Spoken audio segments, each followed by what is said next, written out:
Yeah, man, I'll tell you what, that dang old internet, man, you just go on there and point and click it, and then talk about www. Call me, you got then. For some reason or another, you sound a little taller on radio. Well, for my money, he's got all the facial characteristics of a criminal. Now, here's your host, that gravy-sopping, crappie-flopping, stump-jumping, Bible-thumping, gun-toting, mater-growing son of a gun, the backwoods Baptist himself, Pastor Harold Smith. Welcome to the west coast of Lake Huron. That's right. Yeah, East Coast. No, it's the west coast. Oh, yeah, it's yeah. the east coast. That's right. That's right. Because Canada. Hey, I'll tell you where you live, Terry. This is awesome. No, West Coast. Is it the west coast of Lake Huron? Well, it's the east coast of Michigan. East Coast of Michigan. Yeah. Why would we talk about the lake? My bad. The Canadians have the other half. Why would we want to talk about something they have? It's all on fire over there. Yeah. Who cares what they're It's doing? the east. It's the east coast of Michigan. You're right. I'm wrong. Write it down. Yeah, first time. I am super excited about this. I'll tell you why. If you and I live closer together, neither one of us would be worth. I mean, Probably not. the Lord only sees fit to let us get together about every 2.5, 3 years. And the thing I love about it is when we do get together, it's like nothing happened between in the last 2 years. It's like we just start right back. I walk into your house, we sit down in the living room, we start talking. You were just telling me that your favorite singer was Tom T. Hall, and I was like, wait a minute, time out. He's my favorite singer. Yep. And I was like, this is podcast material, so just because that's the thing. People say, well, what would I talk about on your podcast? I'm like, what we've been talking about for the last 2 hours. It's just a snapshot. Right. So start over with, you have Apple Music. Apple Music. And so I have a family plan because I got a whole bunch of kids. And every year, I didn't know this, but every year when the new year turns over, Apple Music will say, what's your top most played song and artist every year. Right. And so we're sitting at the house and the kids are, doing theirs, and they had all kinds of dumb stuff on there, And then my wife, she's got a bunch of woman stuff on there. And then the kids said, what about you, Dad? I said, I don't know how to do that. And so one of my girls, she took my phone and she got it to do it. Tom T. Hall, #1 song, I Like Beer. That's your favorite song? It makes me a jolly good fellow. And even sometimes it makes me feel mellow. Oh, that's right. Helps me unwind. Yeah. Oh, I love it, man. We could probably spend an hour talking Tom T. Hall. If you really like Tom T. Hall. One of my favorite, probably unknown Tom T. Hall songs is the Ballad of $40. Right. Where the guy dies, they're digging the grave, they drink a case of beer. Yep. Wife's already got his truck up for sale, the whole 9 yards. But you can't tell too much behind the veil. Yeah, I know. And then he says, I'd love to go and see him put it down. But when they start talking about the fires of hell, I get spooked. Yep. So anyways, they finally get to the end of the song, and I was like, well, why are you so mad? He goes, trouble is, the fellow owed me 40 bucks. And another great one is A Week in a County Jail. You ever heard it? Yep. She brought that fried bologna hot bologna every day. every day. So the jailer had a wife, and let me tell you, she was awful. But she brought that hot bologna every day. And he said after 7 days, she got to looking so much better. I asked her if she'd like to run away. Tom T. Hall is a great storyteller. Yes, he is. My grandpa rode around in his pickup truck, spitting in a spit cup, listening to Tom T. Hall. And I've always liked that music. And, when I was a legalist, country music was an abomination, And then once I lightened up and realized that music is a medium for truth and expression. There's some stuff you don't want to listen to. Sure. But Tom T. Hall, he always resonated with me, probably because of my grandpa's connection. But as I got older, like that song, How I Got to Memphis. Yeah. If you love somebody enough, you'll follow them anywhere. Of course, he's talking about looking for a lost love. But I told my wife a lot of times, that's how you got to Michigan. Yeah, that's right. She followed me up here. And I like Tom T. Hall. Now, you know. He tells a story. He does. He does. He's got a book called How I Write Songs. And I've tried to lay hands on it. It's out of print, and it's really expensive. And so I never bought it. And I guess in that book, he talks more about his personal faith. Because if you listen to Me and Jesus Got Our Own Thing Going, it's almost like, hey, we got our own private religion. Right. But really, he seems to be striking out at money religion. Yeah. TV preachers and that kind of stuff. Yeah. And he died, and by all accounts, he took his own life because he was very ill. And I wrote an article about it, got published in a local newspaper here. And a guy wrote me because my shtick was, that's not how it works. Your own thing going, you need the gospel. Right. But a guy who had more knowledge of Tom T. Hall emailed me and kind of tightened me up on that. And he said, in the book, How I Write Songs, he talks more about his personal faith and that kind of stuff. And I figure Tom T. Hall was probably a Methodist, if he was anything, but I don't know. He's from Kentucky, could have been a Baptist. I don't know. He, I think he was exposed to a lot of charismatic Pentecostal type religion. Just if you hear him talking about preachers and talking about different things that go on in his songs, he even talks about, he's got a song with a woman preacher in it, and but it's like you said, the guy is telling stories in a medium that, in my mind, it just I don't know. He wrote great songs. He did. He didn't record his best songs. Yeah, they were number one hits for somebody else. Yeah, you know. And but I love. I don't know. He's always been a guy that I could get on YouTube, type in Tom T. Hall, and just let it play. Or I could get on Spotify and just play Tom T. Hall songs for hours. Never get tired of it. No, I never get tired of him either. And I like Coffee in a Cup, old pickup trucks and trains. That's right. And in that little song, he's got what's it called? Where the kid song? Yeah, he burns a. Well, I was getting tangled up in my mind. Your man loves you, honey, but you can't change my ways is a great old song. That's right. And one song, it's like he's a grandpa writing to his grandkid. It's very loving, and he really loved kids. And that's just kind of the earthy, regular man kind of stuff. Because when I was first starting out in the ministry, I thought I had to be super Christian. But I realized I just need to be regular. Yeah. And I've spent my whole ministry just trying to be a regular dude who loves Jesus. I'm trying to serve the Lord and not put on airs and be super spiritual. I'm just a regular guy. And so far it seems like people appreciate that kind of authenticity, to borrow the term I think of so today, because I'm just a regular person. Yeah. And I'm trying to, the Lord called me to preach, and it makes you kind of a weirdo anyway. And I grew up, my dad's a pastor. I grew up in a preacher's home. Let's talk about how we met. Do you remember the first time that you ever saw me? I do. I came. Was it in Mena? Nope. It was at your church.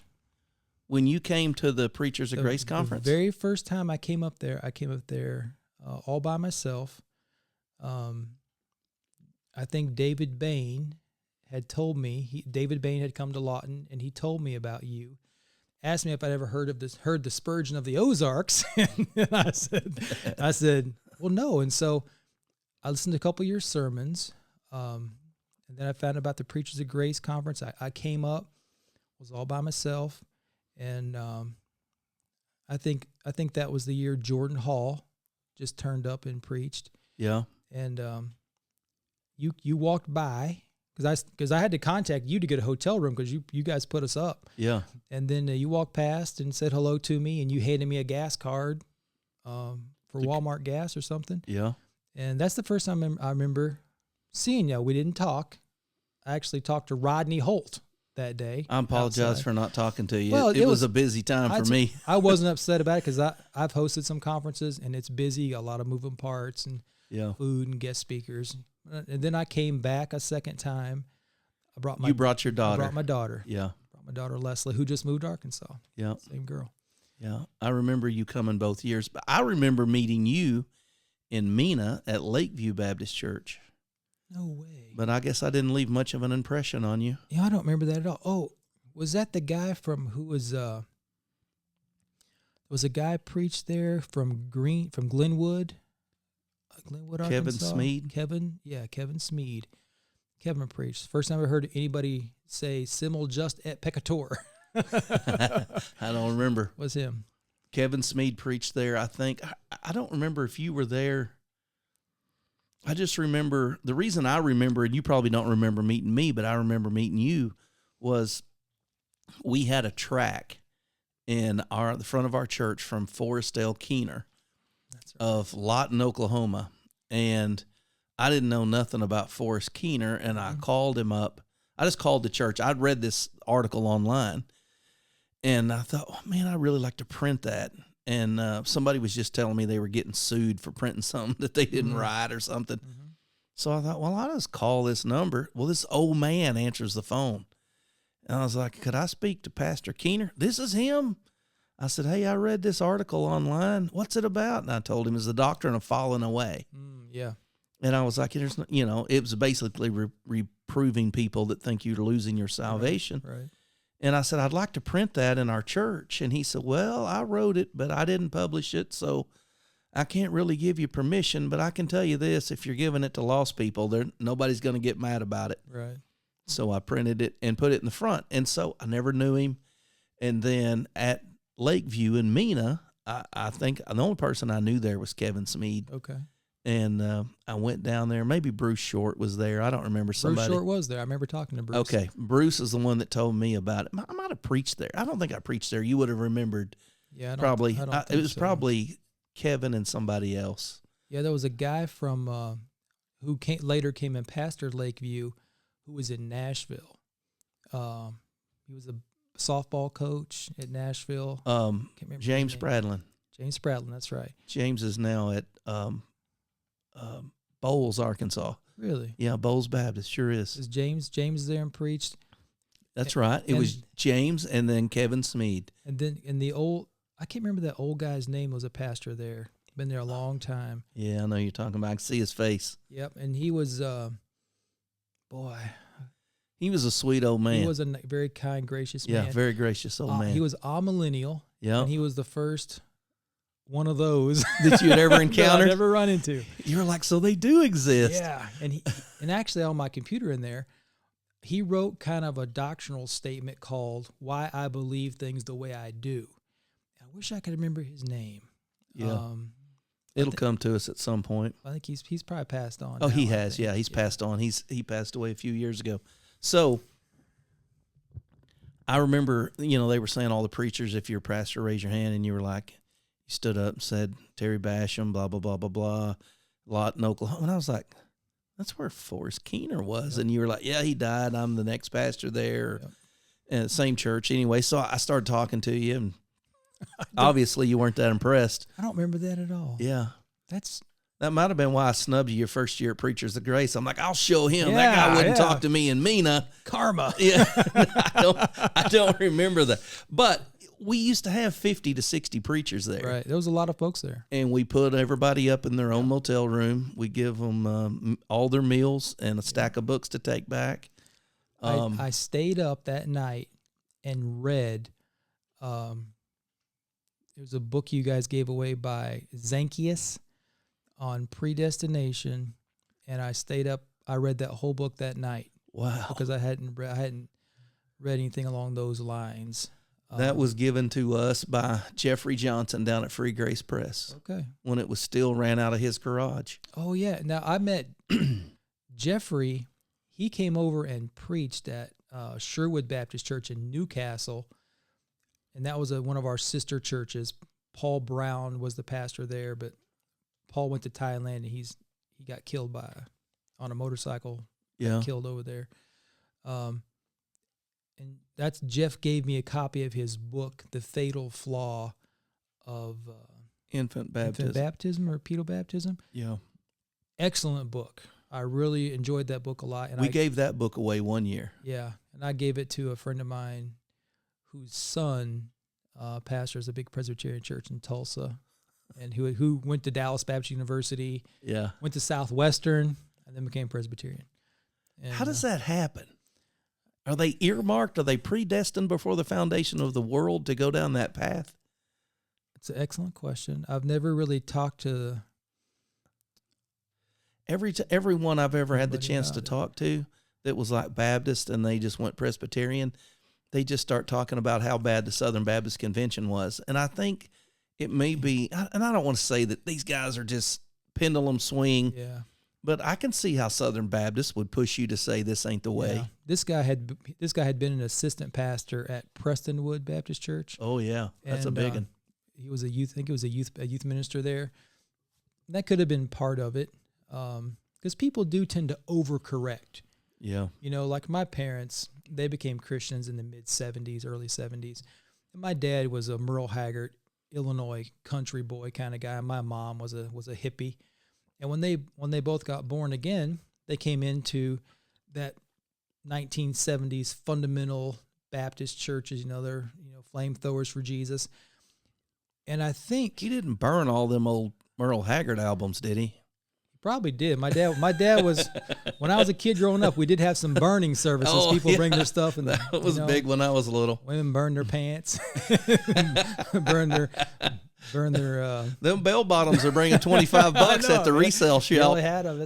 Yeah. And I think what my parents did was they had been so worldly and dirty, and then they came to Christ and they just wanted something clean, and they went from antinomianism just right over into legalism very easily, and then what I've been trying to do my whole life is not overcorrect into antinomianism, because I was very legalistic. Yeah. And then trying to get back to the middle.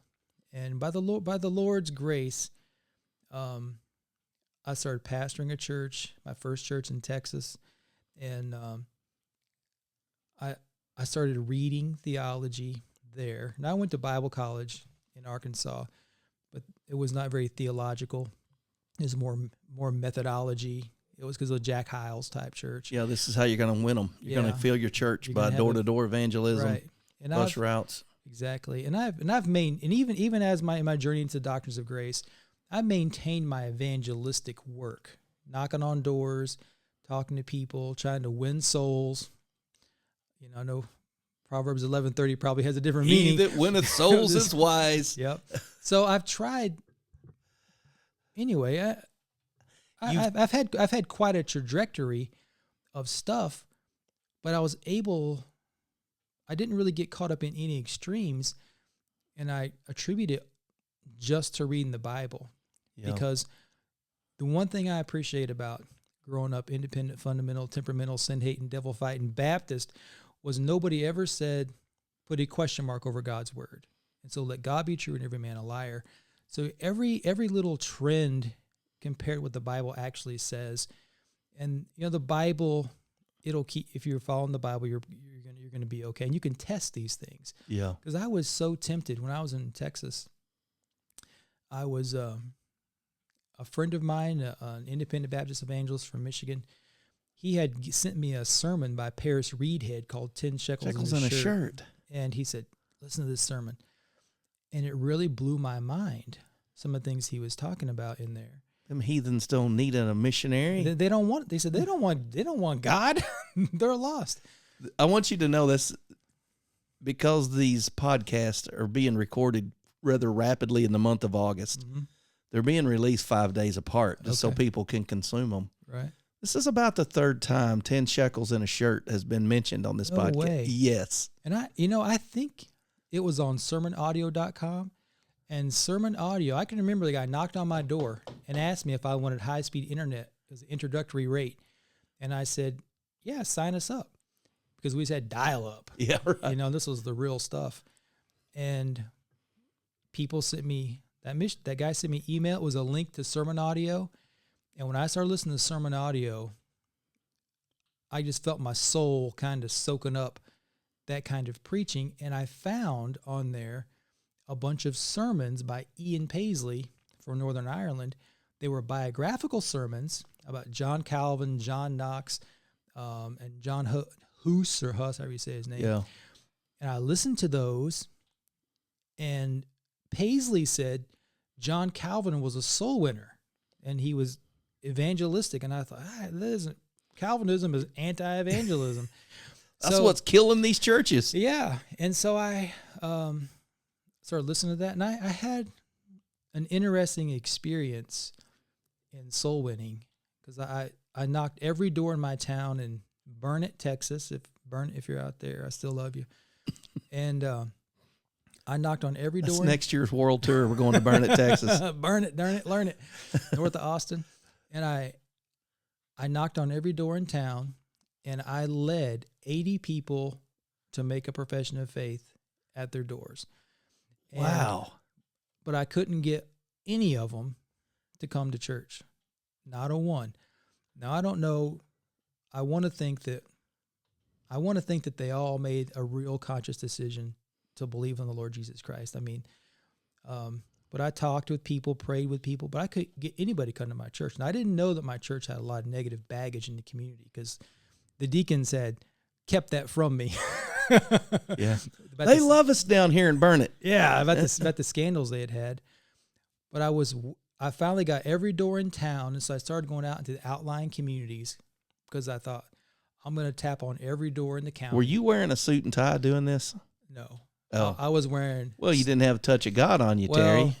Maybe that was it. But I was wearing starched Wrangler jeans, armadillo skin ropers, and a Western shirt. Oh, my. Because I was in Texas, you know, and Yeah. I never wore that kind of stuff before then. So, but I thought, when in Texas, Yeah. it looked like it. But I went out and talked to this guy named Kenneth, way out. We called them the Indian streets. They all had Indian names, about 10 miles from town. And I talked to him about the Lord, and I did my regular soul winning spiel, you know. And he said, I said, you want to receive Christ as your Savior? And he said, sure. So I did the old handshake, you know, and held his hand, you know. We prayed together. And I said, now, Kenneth, you don't have to go to church to get to heaven, but I'd love to have you come this Sunday. I'll come pick you up. I said, I can call and remind you. He said, just call me. So I called him. He was a no-show. And then I kept on reaching back to him. And that was my follow-up, always was. Is I'd keep on reaching back to people until finally they got tired of me, and they'd say, hey, just leave me alone. So Kenneth, I still got the New Testament over there. I could go get his last name. And I went back out there, because he was a young guy, and we needed young people in our church. And I said, Kenneth, when are you going to come to church or not? I mean, I was I was kind of ticked off. And he said, hey, man, I prayed the prayer with you. Isn't that what you wanted me to do? And I said, yeah. He said, well, what more do I have to do for you? And I said, okay, thanks. It clicked in there. And so I went back to church, and that was we had Thursday night visitation. And I had two deacons there, Harold. They were the greatest dudes. I mean, my first experience with deacons was just magnificent. You couldn't find better men than these guys. They were just wonderful men. They loved the Lord. They loved that church, and they'd been in that church a long time. And I wished I could have taken them with me every place. But I was talking to them. Those guys had come back from their calling, and we were standing in the lobby, and I'd been thinking about election. I've been seeing it in the Bible, and I said, I think there's probably something to this election business. I said, because I don't understand what's going on. And unbeknownst to me, one of those guys had grown up a primitive Baptist, and he believed in election. He said, yeah, I think there probably is. And then I had another conversation with a local pastor in town who was a Reformed Baptist guy who I talked to him last year, incidentally, and he's a real family integrated, a real live, what I'm not. But we were sitting in McDonald's, and I was talking to him about how bad Calvinism was, and he kind of directed me to some scriptural text, and we it's a funny story because I told him, I said, we got to get the word to everybody. It's up to us, because I was an evangelist. And he said, well, how can you stand to sleep at night? How can you take a vacation? How can you go fishing? And he said, we were at McDonald's in Burnett at lunchtime, packed out. He said, why don't you stand up right now? You got all these people and preach the gospel to all these people. And I said, well, they're eating lunch. It's a business place. And I said, I don't want to interrupt them.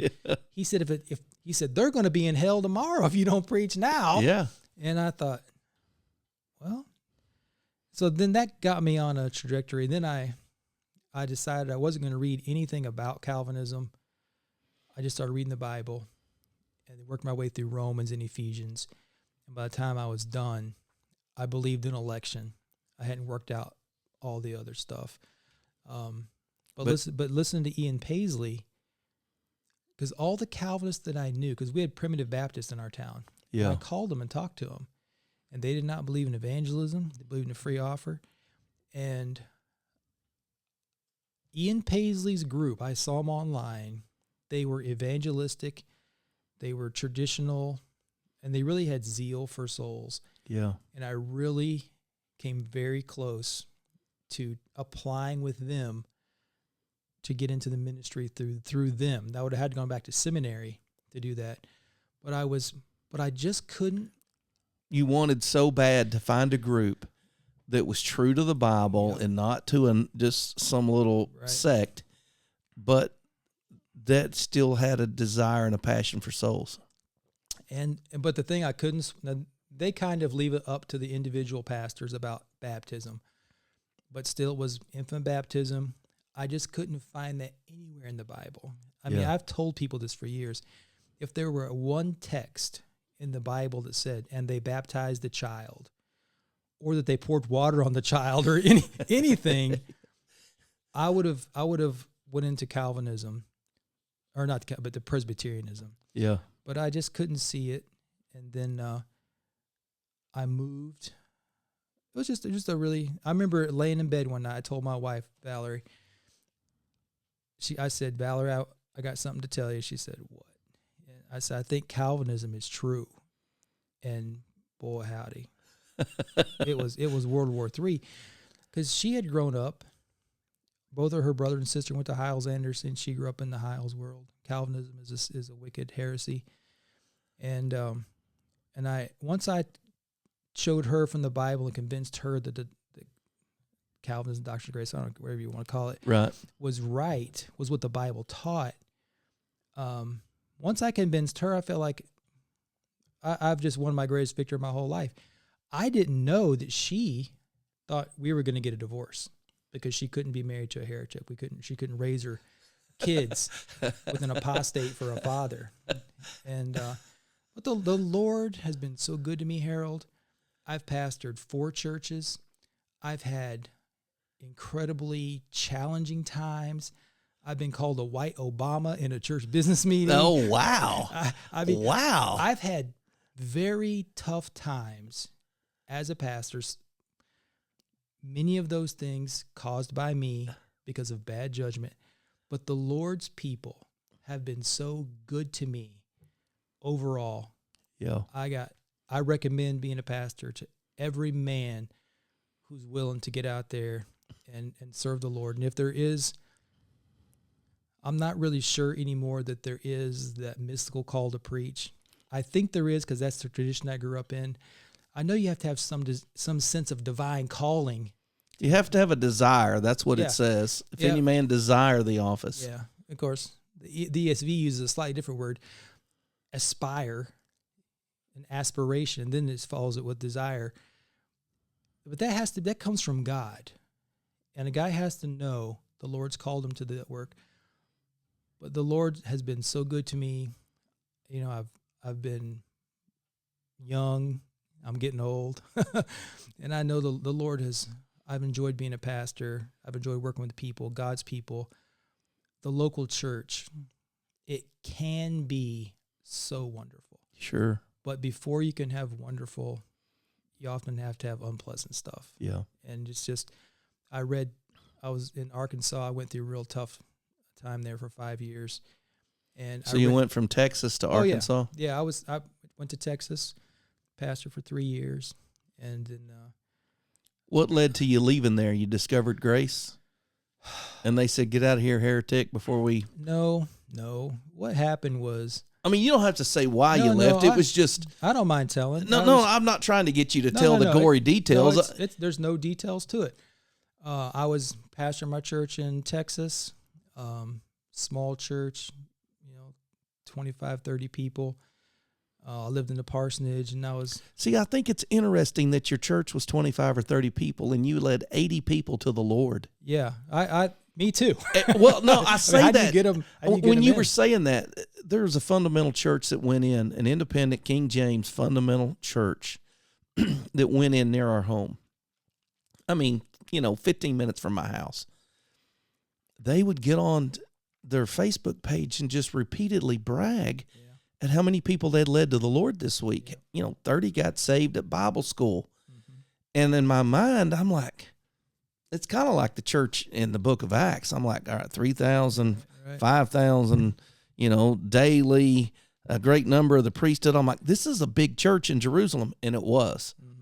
So I'm listening to this guy tell these stories about all these people that are getting saved, and they're out soul winning, and they got 3 last night and 4 the night before. And I'm like, dude, this church is running 250. Yep.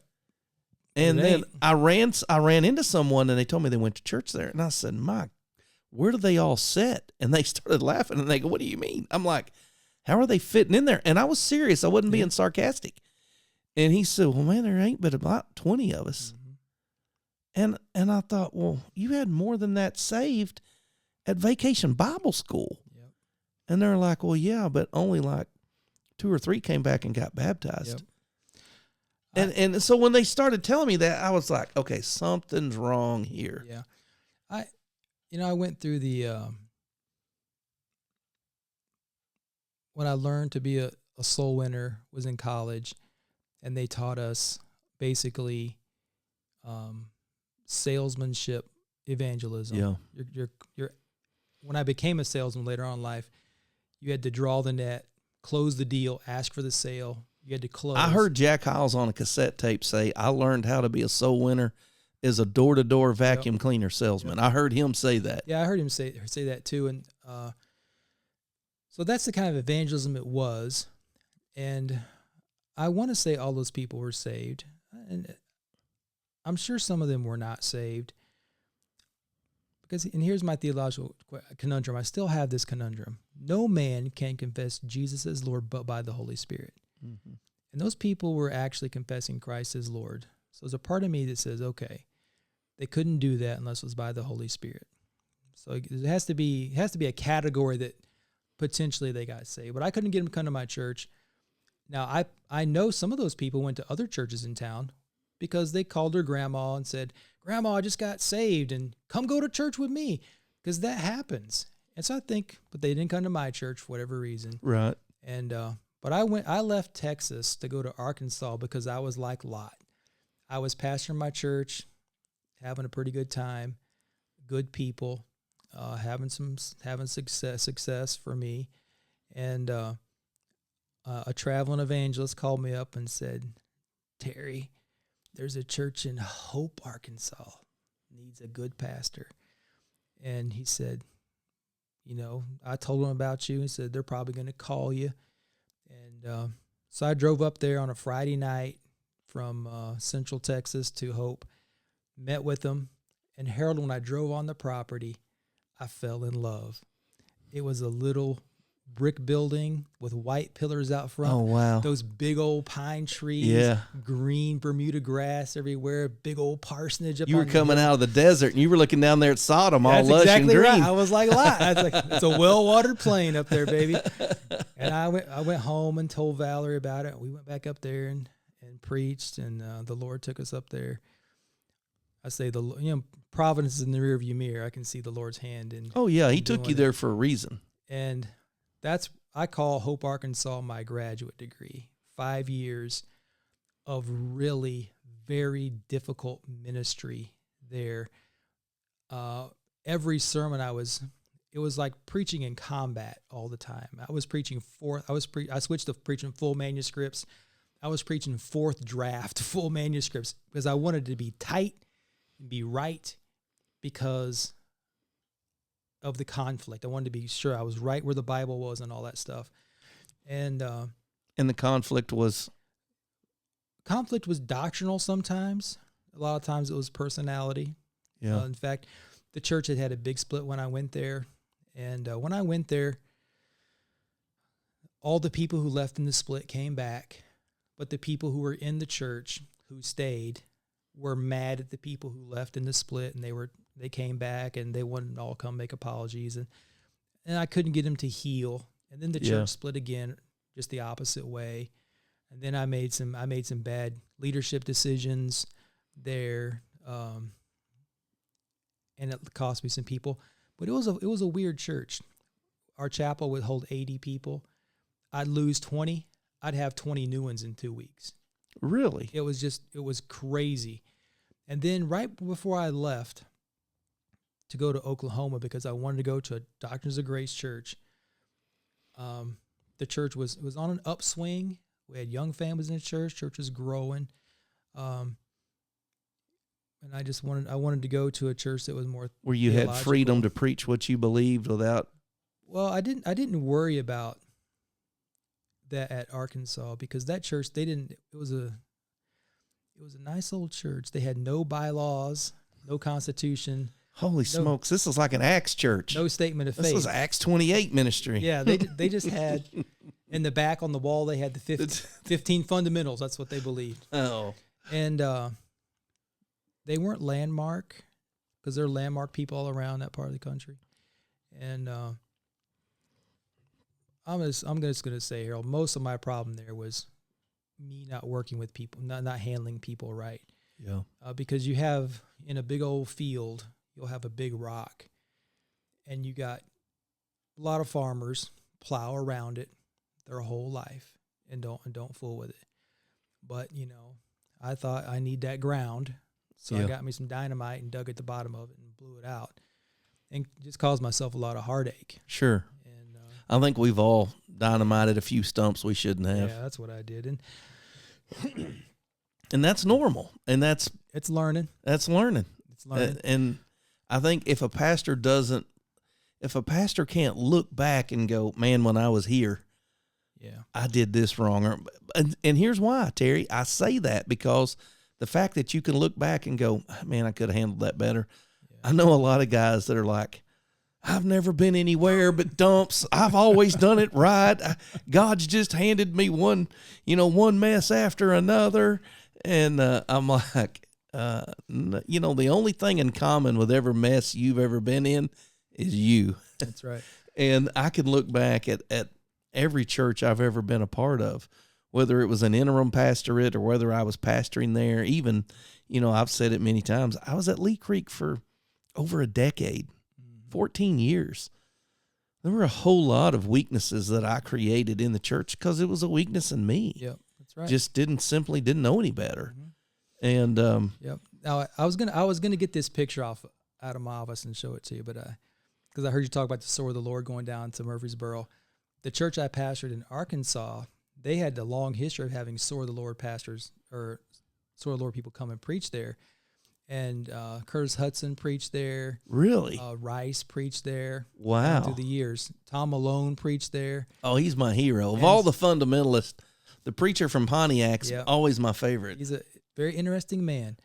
And so I got a picture.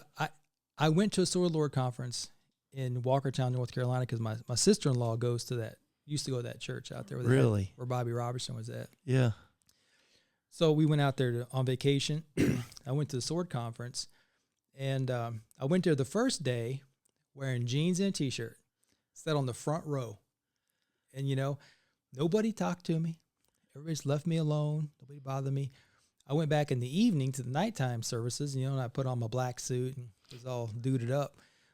And people wouldn't leave me alone, wanted to talk to me and give me stuff. But at that conference, Dennis Leatherman was a speaker. And at that particular year, it was small church pastors was kind of the emphasis. Now, to them, a small church was 200. Yeah, right. If you didn't have 200, you wasn't doing it right. That's right. That's what Bob Gray said. Any idiot can get 100 people. So I invited Shelton Smith to come and preach for me. And he flew into Little Rock. I went up there and got him, brought him down to Arkansas. He preached to 44 people in the morning service. He preached the same sermon that he preached at the National Sword Conference, which I thought was a little odd because it was kind of a rah-rah sermon. He preached Sunday night. He was supposed to stay over till Monday, but after the night service, he said, "Hey, can you run me back to Little Rock tonight?" I've seen enough. He got a late flight out of Little Rock back to Nashville, Murfreesboro, wherever that's at. And but it was in that conversation where I was with him, and he got a phone call about some preacher and a scandal, and they were talking about how they're going to handle it. I thought, this is odd. And then I wanted to have, because here I am. I'm a Calvin. I believe in election, but I still want this. These were still my people. Yeah, right. This is a tribe. You've been raised up to view these men in high esteem, and I respected them. And I had a good time talking to Dr. Smith, and I said I want to have a super conference. I want to invite Tony Hudson and Bobby Robertson to come, and I said, because I said I want to have a big conference here. And he said, well, you got to have star power, got to have draw. And I said, okay, man, everybody down here loves Tony Hudson, and Brother Bobby Robertson could come. He's a sweet old man. Yeah. And I said, he's just a gracious guy. And I'd like to have those guys together. And I said, what do you think? He said, Bobby Robertson. He said, you can't go wrong with Bobby Robertson. But he said, I would not have Tony Hudson. And I went, why? He said, well, he's on our board, but we don't invite him to board meetings. And he was said, but he sent me, he said, I'm glad you're sharing this with me. He said, get Joe Arthur instead of, they don't even like Joe Arthur anymore. I know it. Well, it's funny you say that, because I might have said this in a podcast recently. I've talked to so many preachers this month. I can't remember what I was talking. I was talking to somebody about Bobby Robertson. Oh, really? Yeah. They went to Gospel Light Baptist Church. Yep. And I cannot remember where that was. It was this past week. It might have been somebody, Chase Brower's church in Elk City. We were talking about this. But long story short, I went to Murfreesboro, and I wanted, I was looking to fit in a group. I didn't fit in the Southern Baptist, so Sword of the Lord guys is old-timey. I'm old-timey. I'm going Sword of the Lord. I wanted to go hear Mike Norris. Mike Norris. Because that's the church where he was the kind of the flagship guy in Murfreesboro. Franklin Road. At Franklin Road, and that's where Shelton Smith was a member. And then I wanted to go over to Mid-America and hear Tony Hudson. Oh, Middle Tennessee. Middle Tennessee, that's what it was, Middle Tennessee. I wanted to go over there and hear Tony Hudson. Yep. So Mike Norris, after service, came up to us, said, hey, are you guys coming back here tonight? I said, no, we're going to go over to hear Tony Hudson. He goes, oh, well, there's different kinds. That's what he said. There's different kinds, something like that, like we have different views or something. And I said, well, is that? He said, I said, and then we're going to go to Nashville. He said, why don't you guys just go on to Nashville? There's a good church up there, a friend of mine. I'll call and tell him you're coming. And he sent us up to Nashville to hear some guy that basically preached. He was a miniature version of Mike Norris. Yeah. And I wanted to go hear Tony Hudson. Yeah. And I never really, I didn't know who Tony Hudson was. Mm-hmm. But I knew his dad used to run the Sword. He was the guy in between John R. Rice and Shelton Smith. Yeah. I just wanted to go because of his name. Mm-hmm. Well, since then, I've found out that Tony Hudson's my favorite preacher. And Not because of his theological certainties, but dude, I find him to be just entertaining to listen to. Very entertaining. I mean, I do enjoy hearing him preach. Yep. I like hearing him preach when he's mad. Yeah. He just, but I went ahead and scheduled Tony. And here's how you schedule Tony Hudson. You did schedule him. I did. I called up the church office over there and I said, hey, I want to schedule Brother Tony to come down and preach. And the secretary said, when? And I told her the date. She said, all right, he ain't got nothing going. He'll be there. That's what they said? That's all it took. Now, I wound up canceling Tony to cancel him, but I still had Bobby Robertson come and preach. And I had such a wonderful time spending time with Brother Bobby.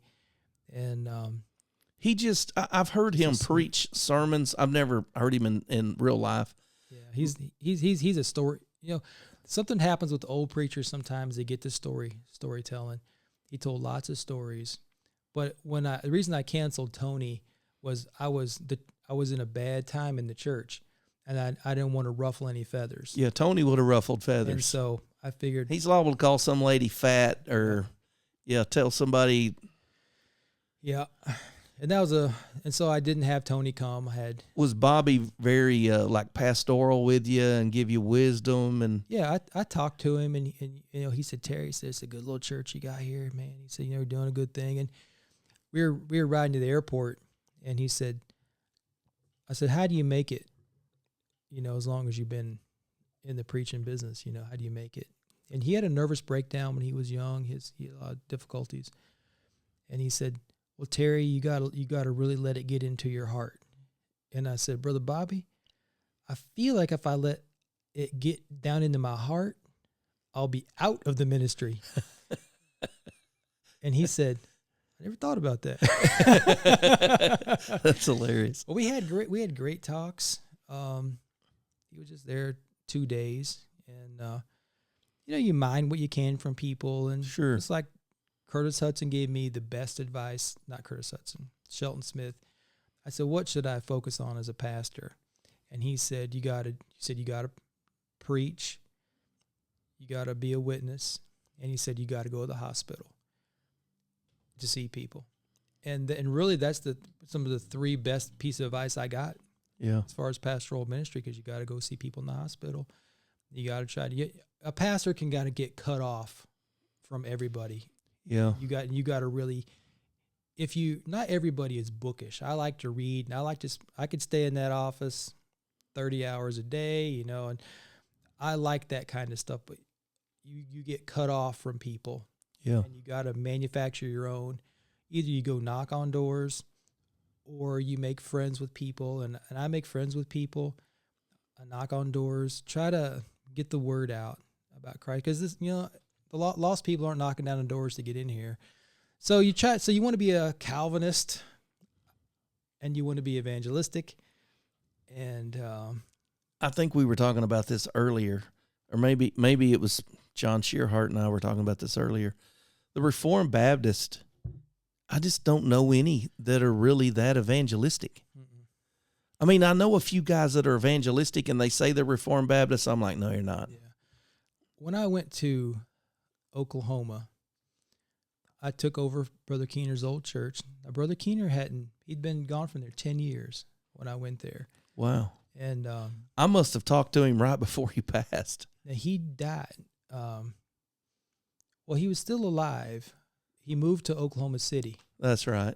And then I went to Oklahoma in 2013, and he called me when I went there and said, me and my wife, we're going to move back down to Lawton and go to church with you.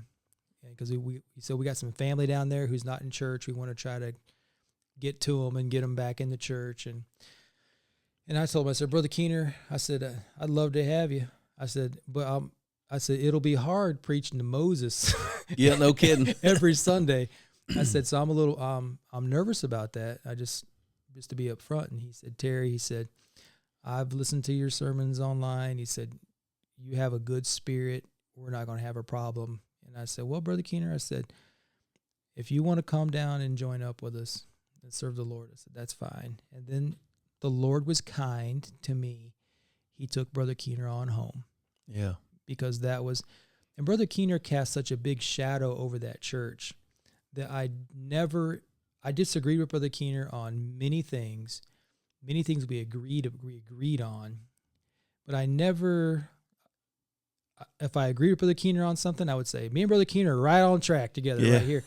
And if we didn't agree, I just never brought him up. Yeah, right. Because I didn't want to be me versus Brother Keener. Sure.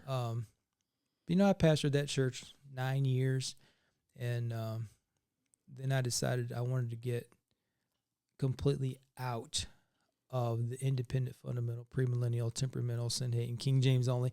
I was just tired of everybody being wound up about nothing that was really substantial.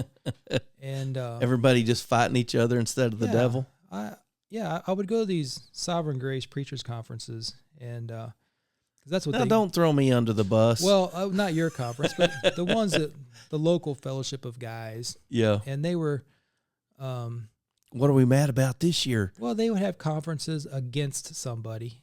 You like here's your circle of friends, and one of your friends has a different view of something, and they'd have a conference, and they kind of all aim at that guy. And I didn't really like that. I didn't like the almost the universal deadness of all those churches. They were all very, there's like the preachers worked overtime to be boring. It's true though. It is true. I mean, Terry, there are some groups that are just dying, and nobody can put their finger on why. Mm-hmm. But I don't want to list them off because not every church in the group is dead. But by and large, these churches are dying. These groups are dying. Yep. And I can show you some fellowships and networks of churches, and I'm like, show me one healthy church the Lord's added more than one person to in the last year. And they're just not there. Yeah, you see it when I came into that Sovereign Grace circle, how old was I? I was in my mid-30s. I was an anomaly because I'd been to school, and I was King James, I was Sovereign Grace, and I was young. And everywhere I went, I was the youngest preacher by 30 years. Yeah, right, time. Right. And so, and I gleaned a lot from those guys. They were very helpful, very clarifying, very helpful to me. To a man, they were all pretty gracious. If I had disagreements with them, I've always taken Paul's admonition to Timothy to treat older men like elders. Right. I've really taken that to heart as a pastor, and I'm not going to be a jerk to these guys. And they took me a long ways in dealing with them. But I just, I love the church in Oklahoma. They've closed up now. That was my advice to them when I left there, was they should close up, because I said, you guys can't keep it going. And I made mistakes there too. Well, we all have, man. That's just part of it. But I didn't want to go to another church that was going to fight about whether or not women could wear pants to church. I didn't want to have that conversation again. Yeah. I didn't want to have another visitor come in carrying an NIV and have somebody say something snappy to them about having a non-inspired version in there. I just didn't feel like it wasn't Christian. And I just wanted to get out of that. And that's why those churches are dying, Terry. Yep. You can't add new life when you expect everybody to be right here doctrinally with you to come in. That's right. Or expect them to jump through 12 hoops, kill a chicken out behind the barn, write their name in blood, and drive a stake in the ground, that's and swear allegiance, and then we might let you in next summer after we examine you. Yep. Now, because of Brother Keener and his fairly broad reach, a lot of people would call Bethel looking for advice, answers about, and really they wondered, what would Brother Keener say about thus and so? Really? And And I listened to, because we were transferring Brother Keener's stuff from tapes. We went to CDs, and then we went to all digital stuff. And so and the only way to get that from a tape to digital is real time. And Yeah, so you had to play it. I listened to hundreds and hundreds of Brother Keener's sermons. I let him play through because this is part of the ministry, the tape ministry, they called it. And so I had a pretty good hold on what Brother Keener believed. And then I read his books because I wanted to know who I was, kind of who the patriarch was. And people would call and they would say,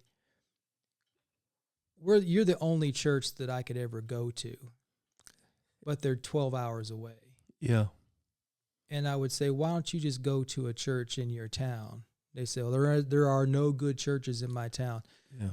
And I said, well, you've been to every single church in the whole county? No, I just know there's not one like Bethel. There's no Brother Keener out here. And that kind of elitism, I got turned off by it. And anyway, so when I started looking to leave Oklahoma, I wanted to go to a church that was Had more liberty. about like this church is a wonderful church.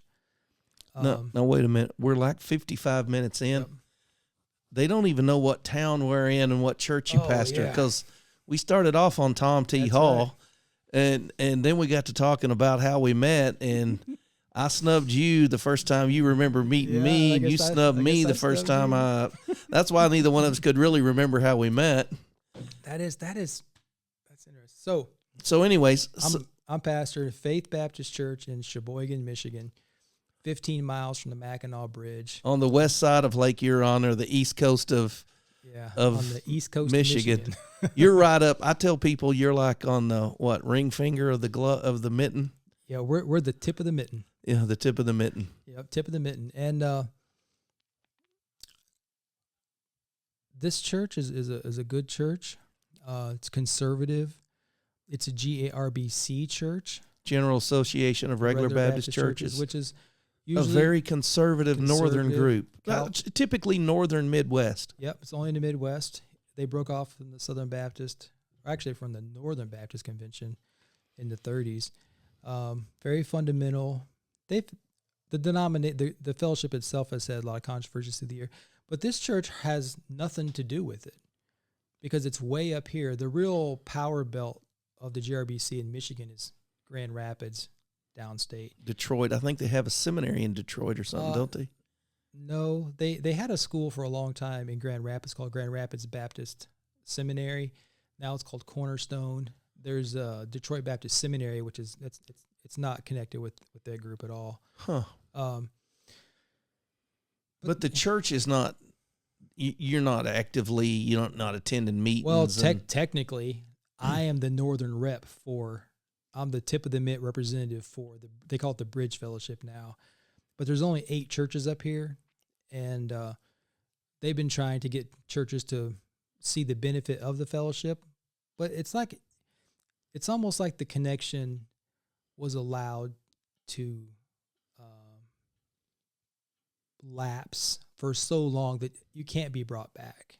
These churches up here, they don't want anything to do with the GRBC because the GRBC they see no benefit in it. Yeah, it hasn't cared about them for 30 years, 40 years. So Gotcha. You don't care now. So this is a conservative. Most of the people in this church coming from the south to the north in the Baptist world. Yeah, talk about that. Is mind-blowingly different. Mind-blowingly different. I'm a little nervous because for those that don't know, I'm going to be preaching for you tomorrow. Harold's going to bring this sermon. Yeah, and I was looking around. I didn't see any gallows out back. I thought, well, I'll at least have enough time to pray while they build them before they hang me. Well, we use a guillotine. We got a guillotine. It'll be swift. Thank you, Lord. Because of all the French influence up here. Yeah, all the words that are not pronounced like they sound. That's right. So, like I was playing golf with a pastor who was assistant pastor here. You play golf too? I play golf. I started playing golf last summer. Oh, it's kind of a dirty habit. Yeah, I knew you fished a lot, and I was like, yeah, he's like me. And then he's like, wait a minute, he plays golf? Play golf. I play a redneck style of golf. But we were playing golf, and I asked him, I said, have you ever heard the term alien immersion? This is a seminary graduate, JRBC. He said, I've never heard that term in my whole life. Alien immersion, never heard it. Never heard it. Most of the people in this church were baptized as a believer in United Methodist churches. A lot of them. Or an Assembly of God church. Some of them were baptized by immersion as a believer in the Lutheran church. And Christian Reformed. I mean, there's a lot of it's the least Baptist church of any Baptist church I've ever been a part of. And now their polity locally, we only admit people we interview members, candidates for membership.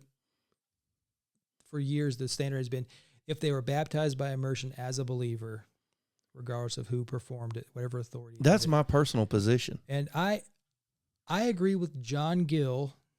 John Gill said that baptism was an ordinance of the gospel. So something takes place outside the church. So I don't, and that was some of the landmark stuff. It's got to be from this church, from this church, from this church. And it's all that. I understand the thinking behind it. I just don't think it's biblical. Yeah. That you can really prove from the New Testament. And we have to be cautious of our traditions. We all have traditions, and sometimes we don't realize I'm just carrying on a tradition. So I've always said, as long as your baptism was done the right way, for the right reason, at the right time, right. I don't care if Judas Iscariot baptized you. Right. It's not in the administrator. Right. Yeah, and so you have this church practices open communion. I fence the table I fence the table plainly every time we have communion. But we don't make a big deal about you have to be baptized to take communion. You don't make all the non-members get up and sit on one side of the congregation and watch us take the Lord's Supper. Yeah, for my whole ministry, forever, because I grew up closed communion, I would dismiss all the non-members and say, if you're not a member of this church, we're about to have communion. You're welcome to stay and watch us, but you're not allowed to partake. I said, or you can go out in the lobby and wait for us. We'll be out there in 10 or 15 minutes. I did it that way, forever. Mm-hmm. The first time I did not do that was right after COVID, because Oklahoma, we shut down for 6 weeks in Oklahoma, and because it was early on in the COVID craziness. And the first week we came back, I had gotten a couple of people I played basketball with at the YMCA to start coming to church. They started coming to church with us, and not all of our people had come back because there were some that were worried about the Rona. I said, we're having communion today. Everybody can take it. Open to everybody. And I caught some flack about it afterwards. But I just feel like that was the wrong thing. The spirit of the time to me was like, we're back. We can worship the Lord again together corporately. And what a better way to do it than to eat and drink together at the Lord's table. So I changed my mind on stuff.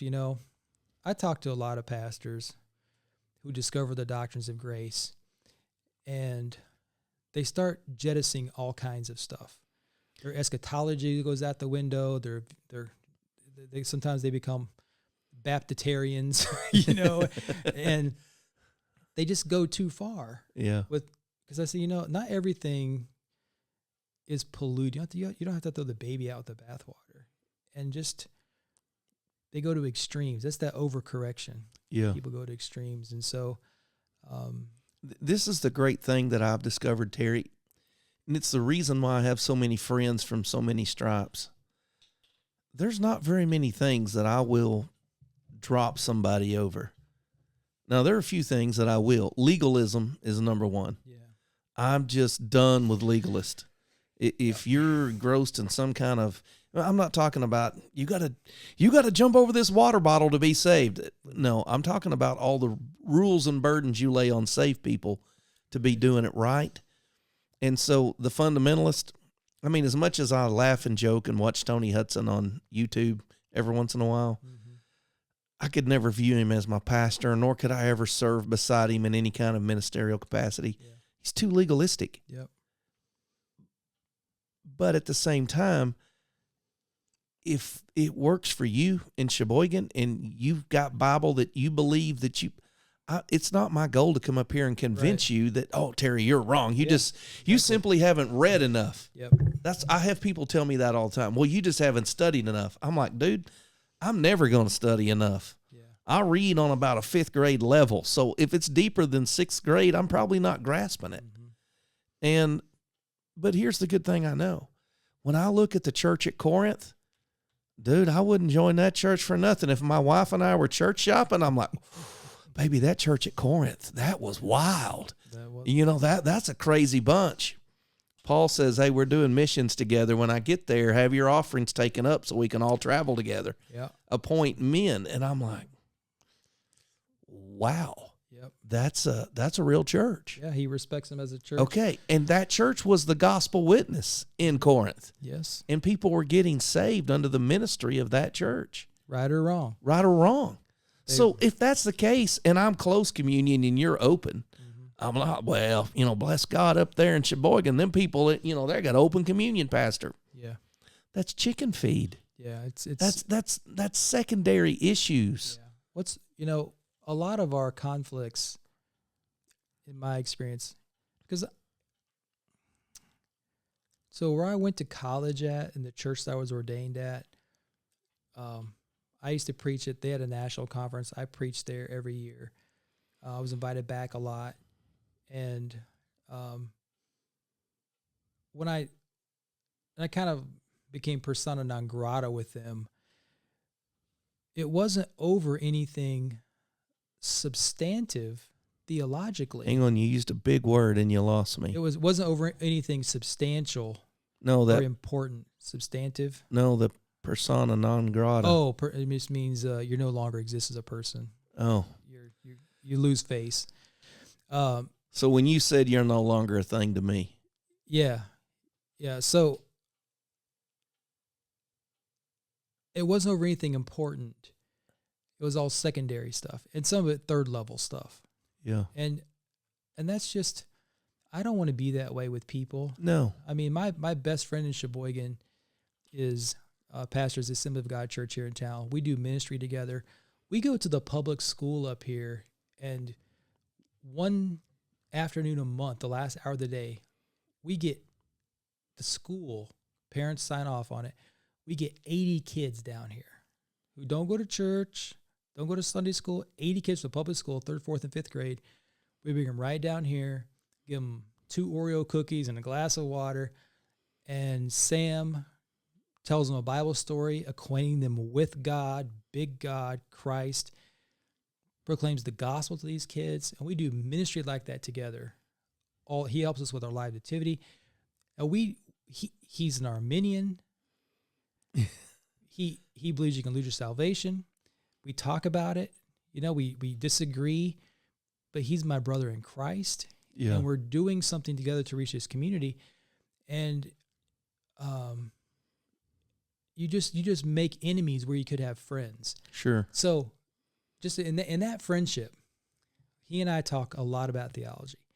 There's another guy here in town who is a word of faith apostle psychopath. Yeah. Who refuses to talk about theology. He just won't do it.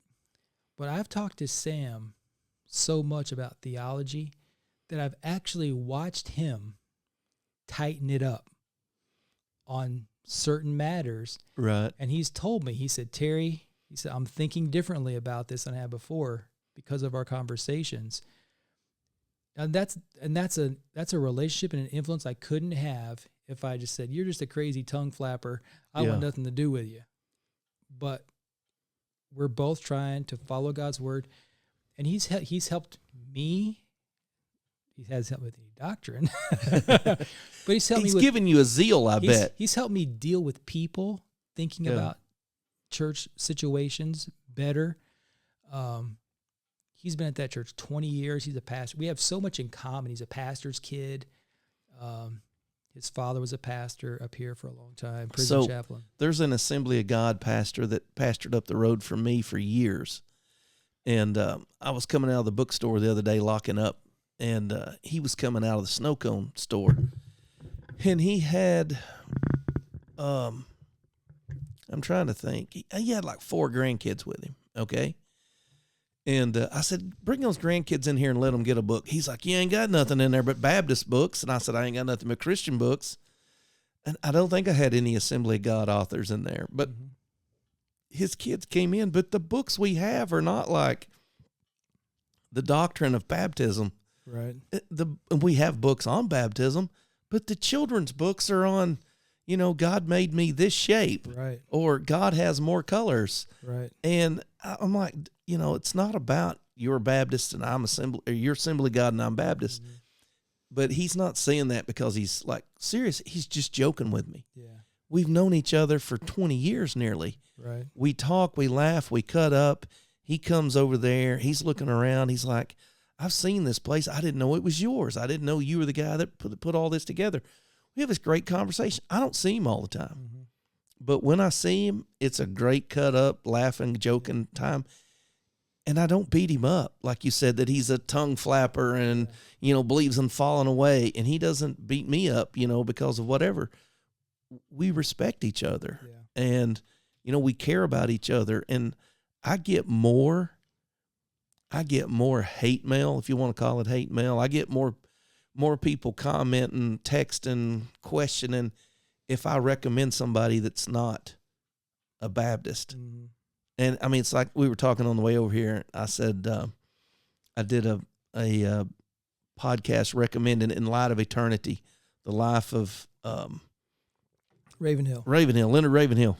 And I had more people go, well, Ravenhill believed this. Did you know Ravenhill believed that? And I'm like, yeah.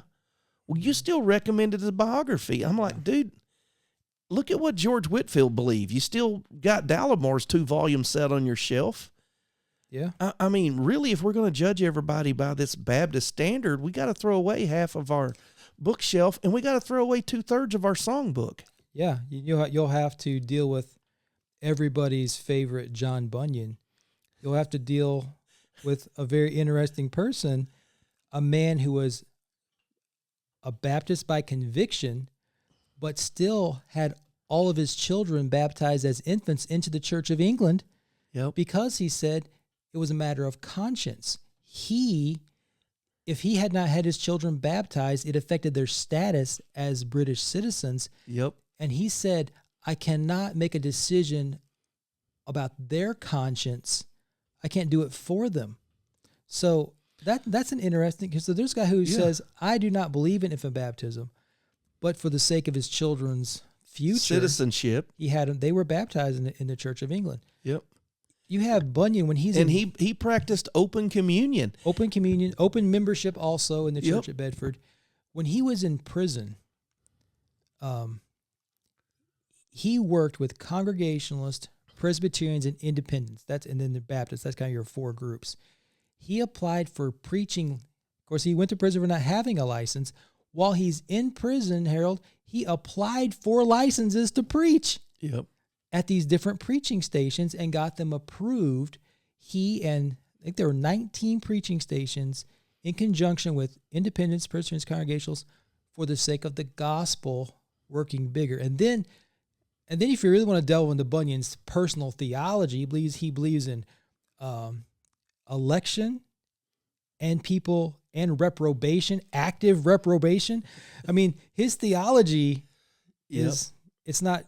So what do we do with the Pilgrim's Progress? We just throw it away? Yeah. Because, hey, look, the guy wasn't exactly like us. Yeah. I'm reading a biography right now of Hezekiah Smith, and he went to my great-great-grandfather.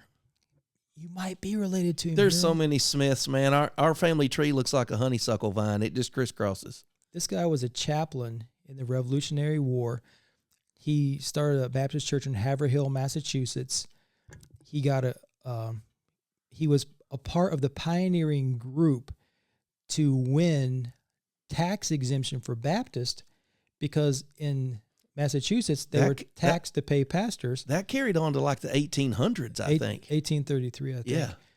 Hezekiah Smith, the first time I heard his name was John Piper mentioned him in a talk one time about that Hezekiah Smith was the only person he had read from early American history who made a case for plurality of elders in a local church, something which I can go either way on it.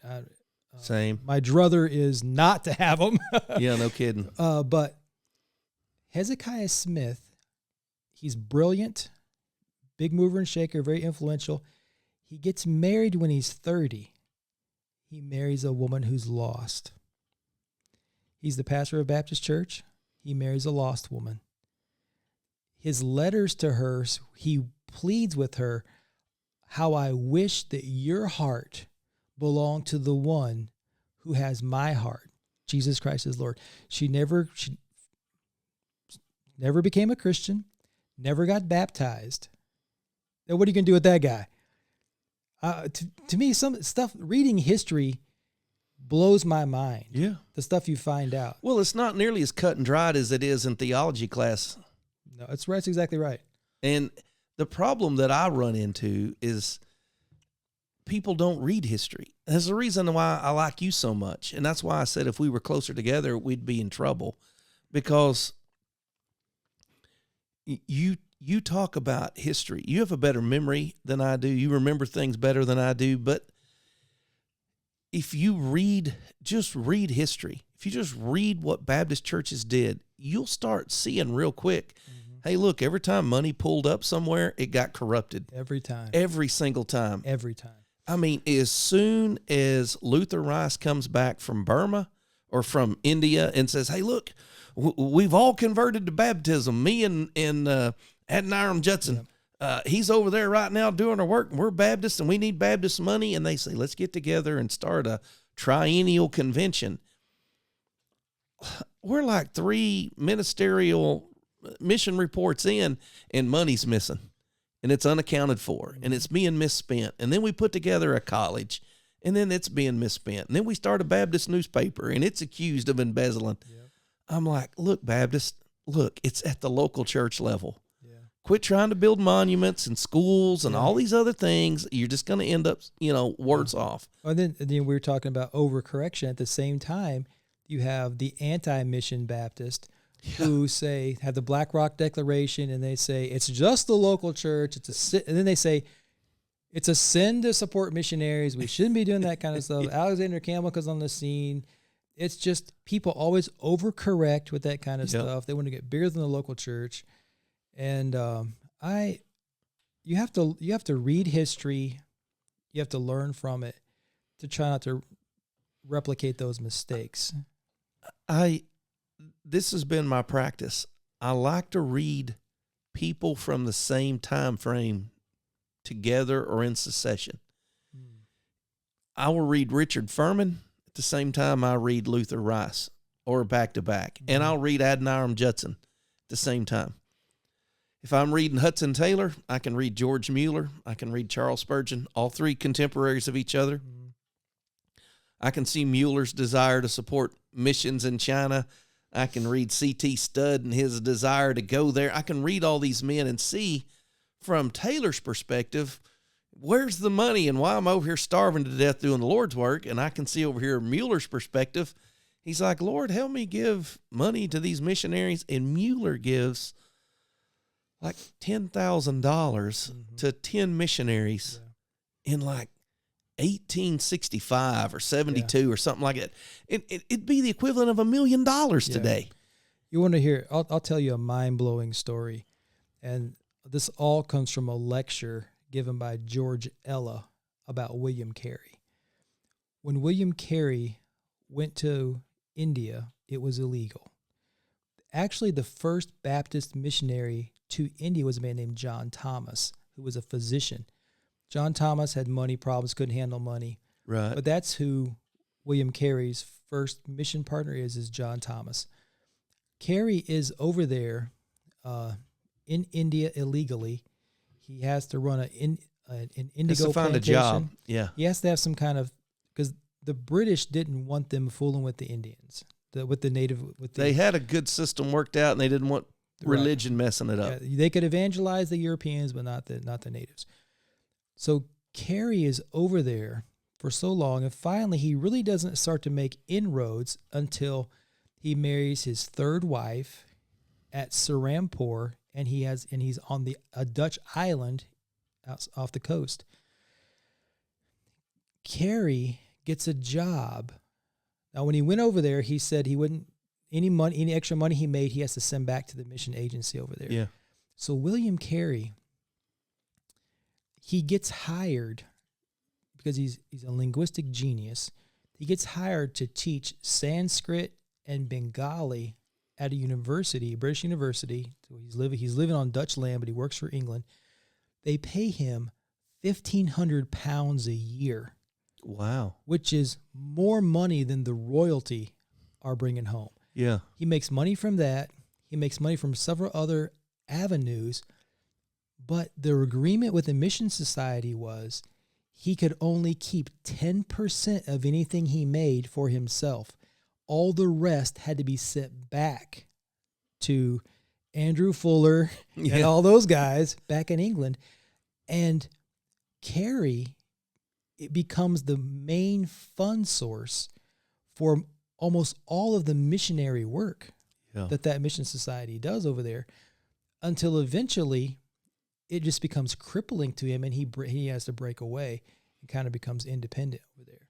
It's just because those abuses always come every time. The love of money is the root of all. Yep. I think King James, all evil, all manner of evil. That's the way the king wrote it. And so there's authority in the word of a king. King ain't on it. King ain't in it. Well, I remember somebody said that this is something they said you said, was that if your Bible doesn't say sack butt, you ain't got a Bible. I don't know if I ever said that, but I used to say my favorite musical instrument is the sack butt. And people would just comb their Bible looking, they're like, there's not a sack butt in it. And I would say, maybe you don't have a Bible. So it's a compilation of those statements. It's kind of a trick to see if your Bible says sack butt or not. And I think it's kind of like a guitar or a trumpet. I don't even remember what it actually is, but I don't know either. I just remember the first time I ever read it as a kid, it was like, hey, they said sack butt, and then I've always remembered it. That is funny. And it's in the book of Daniel. When you shall hear the trumpet and the cymbal and the this and the luter and the sack butt, so you bow down and worship the image of Daniel chapter 3. That's great. I don't even remember what we're talking about. I don't either. I love history. I love reading stuff. Money being the root of all evil, ruining good missionary. It does. I'm afraid of ever getting rich because I think it would ruin me. Yeah. You were talking the other day, or not the other day, you were talking today. I'm just getting to spend a couple days with you, but you were talking like we were driving. I think we were all going to eat lunch. You and Valerie and me and my wife, and you were like, yeah, if you want to catch fish right now, you got to have a boat because the salmon are in 80 foot of water. And I was like, you don't have a boat yet? I was like, man, you need a boat. But if I had a boat, then I'd like, man, I got to use my boat. And if I wasn't having time to use my boat, I'd be like, God, you gave me this boat. You don't give me any time to use it. What kind of punishment curse am I under? It's because I know how I am. Mm-hmm. And I know if I had enough money that I didn't have to worry about things, I didn't have to worry about my budget, I would be a spoiled brat. I would be like the kid with too big allowance. Right. And wealth and being rich is relative to people. I know there are people in my church and people in the community who, to them, I am wealthy. Yeah. Because when I swipe my debit card, I'm not worried. I know it's going to go through. You don't know exactly how many dollars you have. Like, I can only spend $13. Yeah. So, I mean, it's relative. A person has to be a good steward of what they have. But there's other people who have lake homes. That's right. And they handle it well. They do. And, sometimes. But in ministry, there shouldn't be big piles of money. No, you don't get in.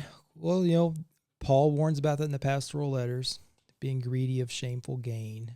And you don't get in this business for the money. I know preachers who somehow or another they are able to make a lot of money in different ways. Sometimes they treat a church like a cash cow. The church buys them a truck, buys them a boat, and all that kind of weird stuff. I've seen it happen. Yeah. There are abuses, and I trust that they're the exception and not the rule. I think there's so many good pastors out there who are just trying to scratch out and make a living. Yeah. And they're the guys nobody knows. The guys you're talking to, nobody here's knows the other about thing. them. There's other pastors out there that are just scratching out a living, and their church is sitting on $250,000 in a CD in case God quits providing. That is so true. And we can't touch that money. We can't. We just don't have money to put on a Bible conference. Well, talking about money and missions and that kind of stuff. Here's something that I've found is very frustrating. Is in some churches, the missions money, the missions account, people give a lot of money to missions, and their missions account is full as a tick. But they don't see that their main missionary is their pastor. Yeah. And so they'll enrich somebody in China or Africa who's doing, exciting stuff and not take good care of their pastors. Send that pastor your $10,000 one-time gift. So I have, the Lord has, through the Lord's churches, I have been full-time since 2005. Whenever I've needed extra money, the Lord's never given me a check. He's always giving you a job, giving me a side hustle. Yeah. Which I always have a side hustle going because that reminds me about what it takes to work and make money. Right. And I make connections with people doing that. I drive a school bus here. I've baptized 2 bus drivers up there, and you get people to go to your church through that. Just making connections with people. Churches, my experience with churches has been positive, and the Lord has been very kind to me. Not everybody has that, and I'm always conscious of that. But I've never. I'll toot my own horn. You can't. I've never gone to a church knowing what I was going to make before I got there. Yeah. Because I don't know if I have the Christian character. If you said, "Hey, church A pays $100,000 a year and church B pays $50,000 a year," I'm going with A. Yeah, A looks good to me. And that's kind of happened to me in Arkansas. Was I went to a church that was fairly affluent, and it was very challenging. Yeah. And many times I wish that was back in Texas. Poor as a back there with your church of 25 in the desert. Yeah. That church, I was the 72nd pastor of that church. Yeah.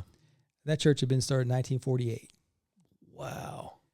They had, you could see in the church. They have a lot of college or seminary. What they had was students that pastored it. They were in cahoots with J. Frank Norris at one time, and they would have guys come down. They'd be there for a summer, 5 months, 6 months, just a lot of, I don't know if they were student pastors, just kind of transient.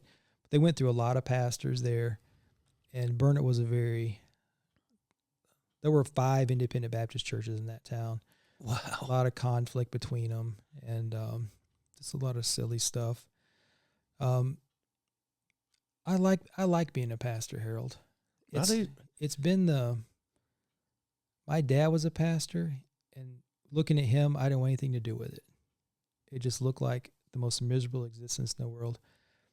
But the Lord called me to be a pastor, and I love it.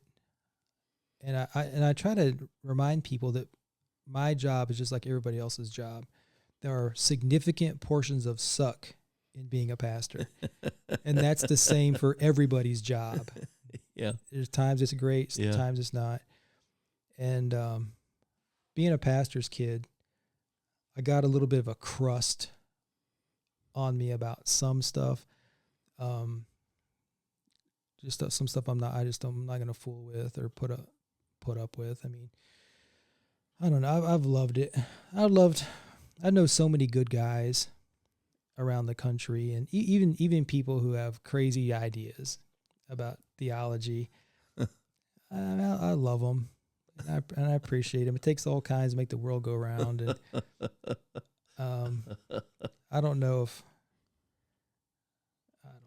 I started writing a book one time about pastoral ministry called "The Chump Behind the Stump."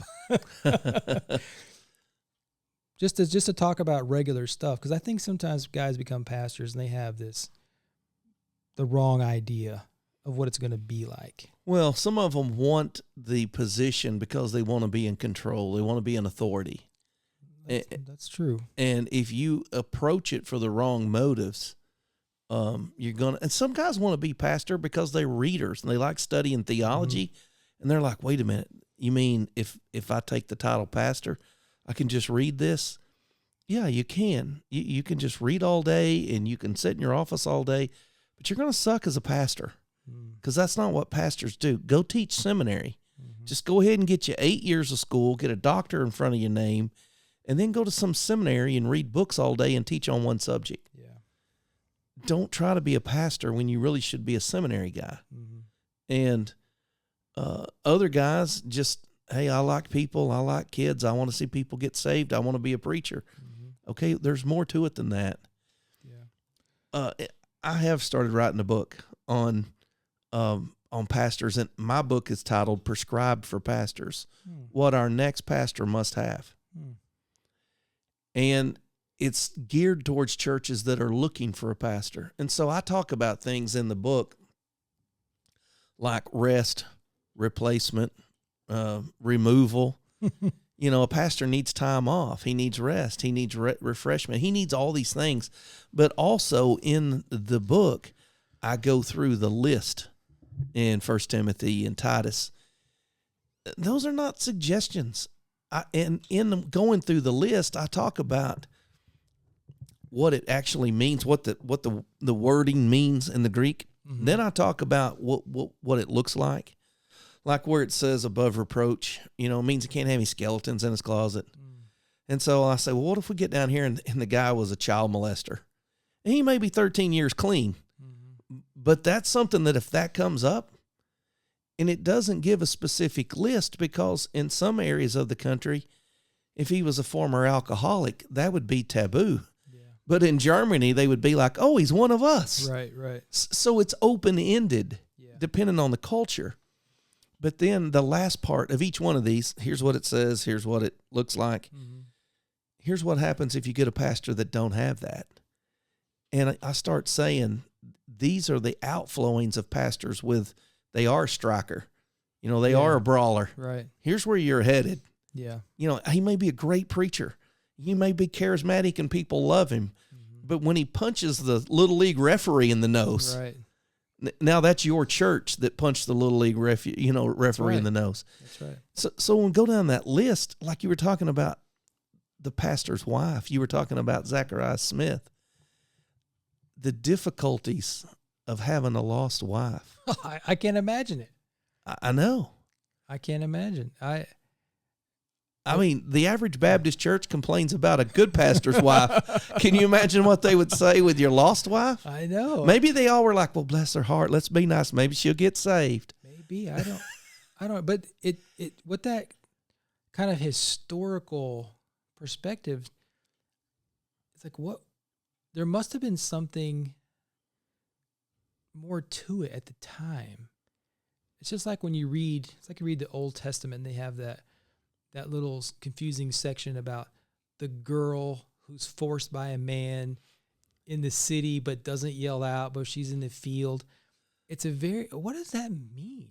Yeah. John Gill gives an explanation, which is probably, I tend to agree with Gill 90% of the time, but it's almost like that'd be a practical kind of thing. Like I'm preaching through Titus right now.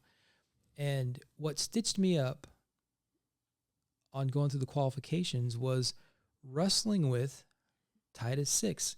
The ESV says his children must be believers. The King James says they must be faithful. And then you got our late friend in California, John MacArthur, who said that a pastor's kids all have to be saved. And he says in his sermon on that passage, if you can't lead your own children to Christ, you're not fit to be a pastor. And then How do you reconcile that with? How do you reconcile with election? Yeah. One. Now he dives right at that and says it's not about election. Election has nothing to do with this. It's about personal influence and blah blah blah.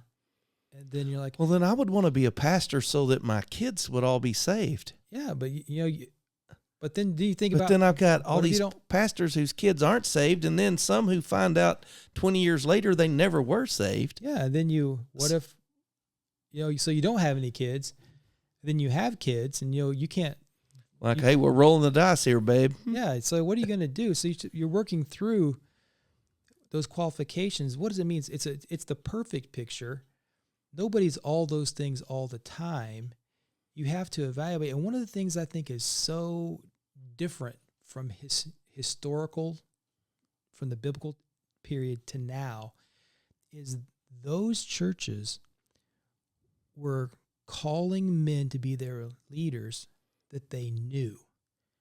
Today, churches always call strangers most of the time. No matter how thorough the vetting, no matter how the references are, because you know how references work. I mean, I give you the names of my lovers, not my haters.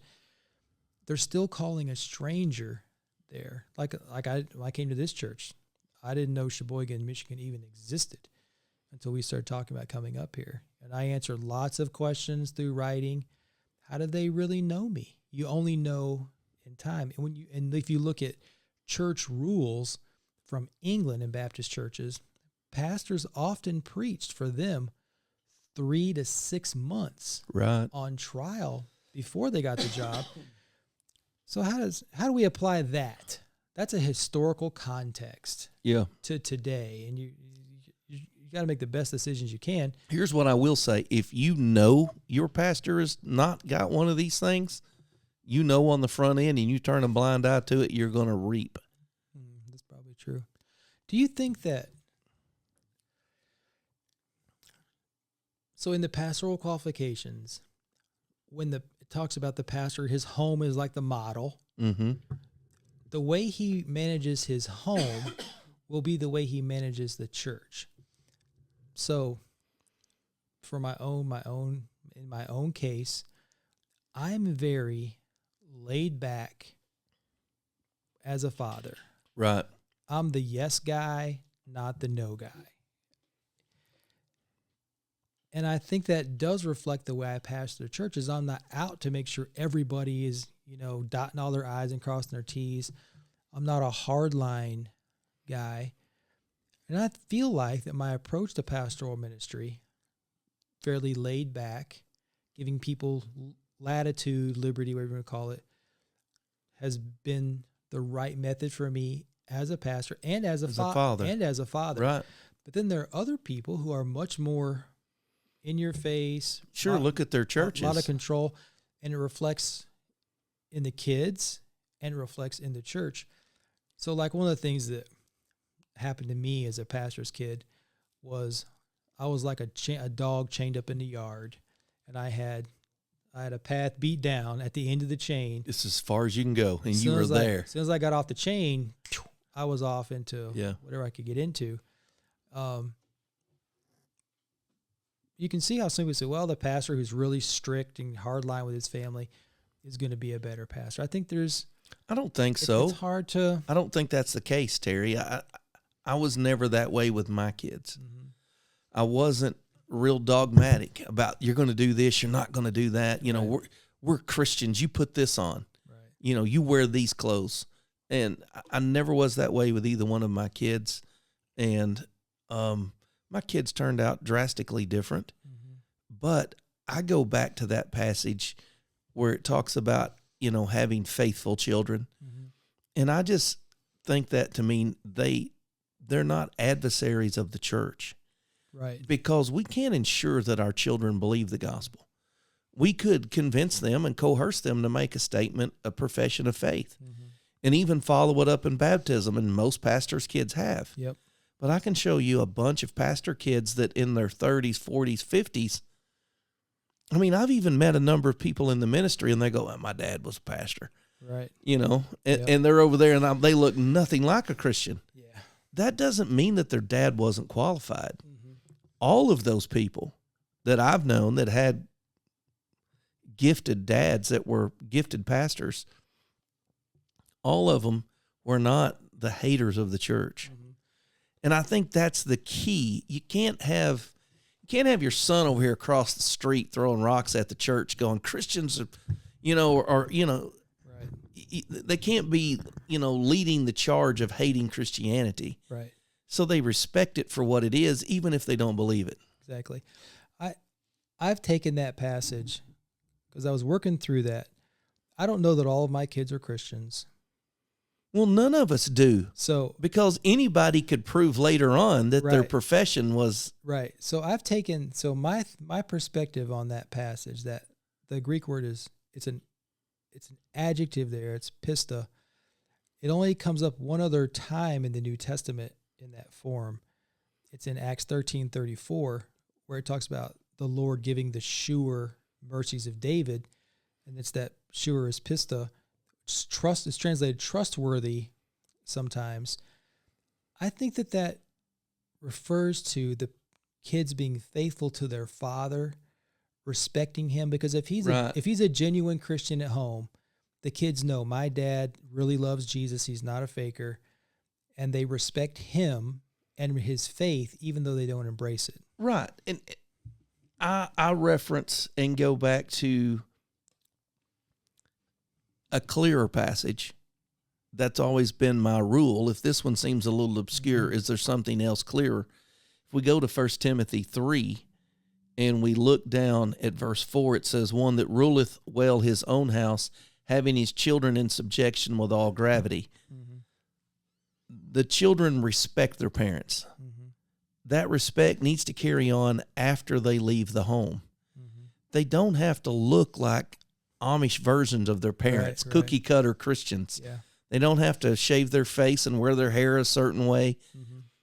I don't even think they have to be a member of your church. Right. They need to respect the office. Here's why. If you're a phony at home, your kids know it. That's true. If you're just a closet wife beater and that you've abused their mother for years, but you've gone down to the church and put your game face on, they're going to see through that, and they're not going to respect you. Right. I agree. I think so, that's exactly right. I think that's why I'm not saying I disagree with MacArthur. Mm-hmm. Of course, I got a lot of disagreements with MacArthur in 1 Timothy 3, especially when we get down to deacons and the husband of one wife issue. And I believe that's one living wife. I don't believe that a guy can be divorced, and because I don't believe his home is in order. If he's got kids and his kids are living with another man and he's got weekend visitation rights, there's just bigger issues than how many times you've said I do. Yeah. I think on that particular point, MacArthur calls him a one-woman man. You got to love the one you're with. But who's gonna be pastor and go, well, this wife of mine, I tell you what, I hope I get a better one here in a little while. Maybe find one in this church. You know, it just what is in the historical context in the Greco-Roman culture. This is what the books say. Nearly every Gentile or Roman man was divorced already, because divorce. The man had the power of divorce, and so did the woman. And it was as simple as saying, I divorce Harold Smith now, and you move on. There was no contesting it, no wrangling over it. It was just, it's broken. You have Jesus telling the Pharisees, because they're going to put away their wives for every reason under the sun. So it's more than likely, historically, those guys were divorced and remarried. So you kind of you impute a modern issue into an ancient time instead of the historical context for the culture, and so I think it is a one woman man. I don't think it's one wife forever, not divorced. Of course, every pastoral calling is going to be case by case basis, right?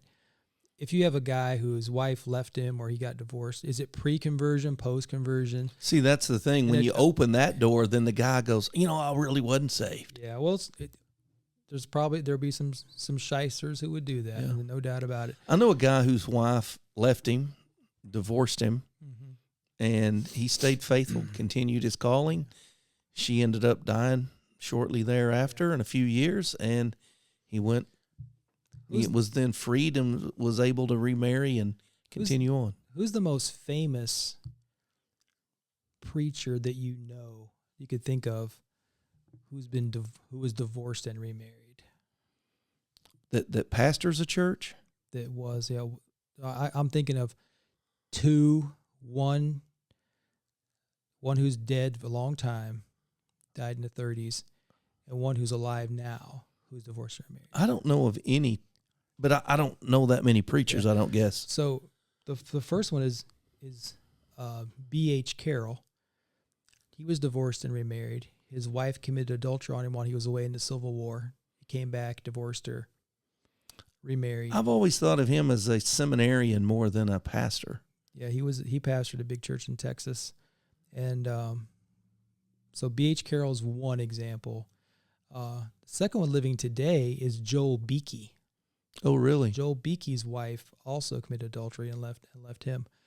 I think that's partly why a whole new denomination he founded called the Heritage Reformed Churches. I don't know much about Beakey. I know he's Reformed Baptist. Yeah, he's not Reformed Baptist. He's Dutch Reformed. He's a Pedo Baptist. Oh, really? Yep. But he's everywhere Baptists are because he's a Puritan guy. Yeah, I've heard his name a lot, but I don't honestly know anything about him. Yeah, Whereas Carroll, I knew he was divorced. I had read some stuff on him, but I just never thought of him much as a pastor, as much as just a seminarian and a college professor. Yeah, he pastored a church out in. I know he outside pastored Dallas. some churches from time to time. He pastored a church in Waco, but that's an example of a person. Think of everybody's favorite C.I. Scofield, divorced and remarried. There's more. I know a lot of evangelists who are divorced and remarried. Their wives. Yeah, and I don't necessarily think that a divorce would disqualify you from other ministries. But in my mind, I believe it does from that. And I'll tell you, I understand what you're saying about kind of Greek philosophy there of, hey, we can just get a divorce. I've always heard people argue that it was one at a time. And I'm like, Greeks weren't marrying multiple women. They didn't put that big of an emphasis. They might have been unfaithful, but it's rare that you see people with 2, 3, 4 wives. That was more of a Middle Eastern thing. Yeah, polygamy in the Greek culture was not common. Was frowned upon. But actually, you and MacArthur are on the same page, because MacArthur also says that divorce is a disqualifying factor for that. He talks about it in his sermon on Titus. He's talking about all that stuff, and he's going through Titus, because it. My opinion is, if a local church will have a guy be their pastor, that's their business. That's their business. Yeah, and But if somebody says, Harold, what do you think? I can tell you. Yeah, that's just my own opinion. I don't have a problem. Now, I have thought about this. Now, I'm not going to tell a church, hey, your pastor's divorced, you're not a real church, right? And he can't be my friend, right? And I'm not going to tell him, hey, you're divorced, Yeah. Now, look, if I was on the search committee, I'm like, oh, we got this guy here who's been divorced.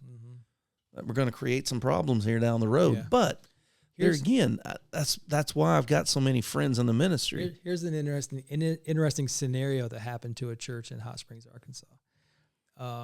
They had a pastor come. He was a quiverful guy. Him and his wife had 9 kids.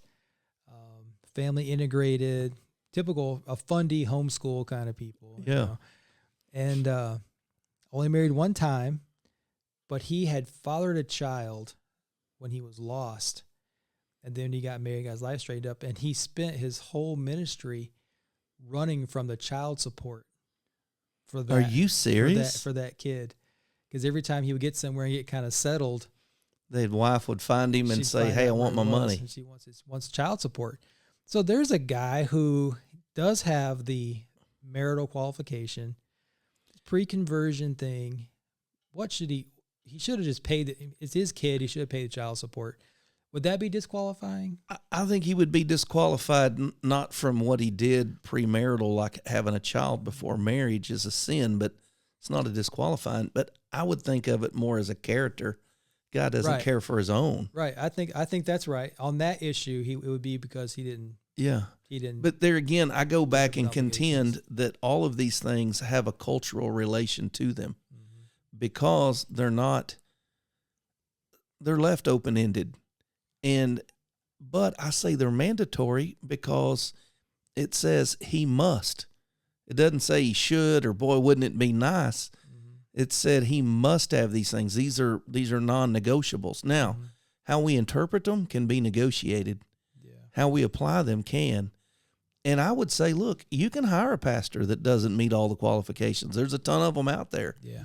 Just know full well that these are what you're going to run into. Yeah. Has to be the overall. Yeah. He's got to have a color of his life. He's got to have a good reputation with those without.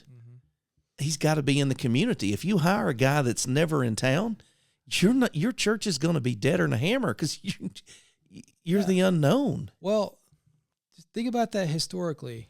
Again, you're hiring a guy they know. They know. Nowadays, we don't. Yeah, it's very hard to satisfy that. So how do you apply that in a modern context? That's the questions. Well, the Reform guys would say you have 5 elders, and when one dies, because nobody would ever leave a good Reformed Baptist church, even this 5 elder group, you just raise up the next one from within, and you never go find another pastor. Yeah.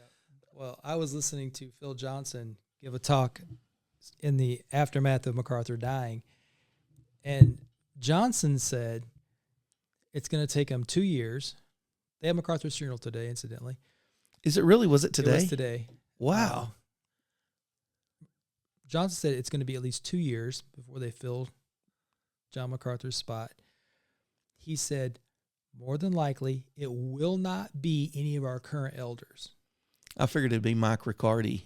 It'll be, but he's one of their current elders. So he said it'd be somebody outside of this group. It will most likely be a master's seminary grad. Well, that rules me out. I'm not going to have to keep my phone on tonight. Somebody told me I should send my resume out there. I really thought it would be. I did send my resume to Moody Church one time. Did you really? I got a nice little letter back. Thanks, Thank you. No, thanks. I would have got a letter back that said, that's all it would have said. We read your resume. It was hilarious. Yeah, that's funny. I've been watching these elder-led churches, and I was in a Facebook group with a bunch of elder-led churches, and those guys would get on. It's kind of like the elder whining group, and they would get on there and cry about all the conflict that they have with their other elders and how they're wanting advice from other pastors. How do I work through this? And it just proves to me that there's no perfect kind of church leadership structure. And it's not mandated that you have it. You don't have to have it. Churches of 30 don't need 2 men co-eldering. That is just silly. They don't need it. You don't need it. I think that. But the guys that believe it, they're like, well, it's so clear in the scriptures. It's just all over the Bible. I'm like, no, it's not. It's not all over the Bible. It's not that clear. Here's something to think. You've probably thought about this. I'm not telling you anything you haven't thought of. When the Lord wrote the 7 epistles to the churches of Asia Minor, it's my view that the angel there is referring to the pastor, the messenger, the angelos, and there's a lot of verses to show how that word is used that way.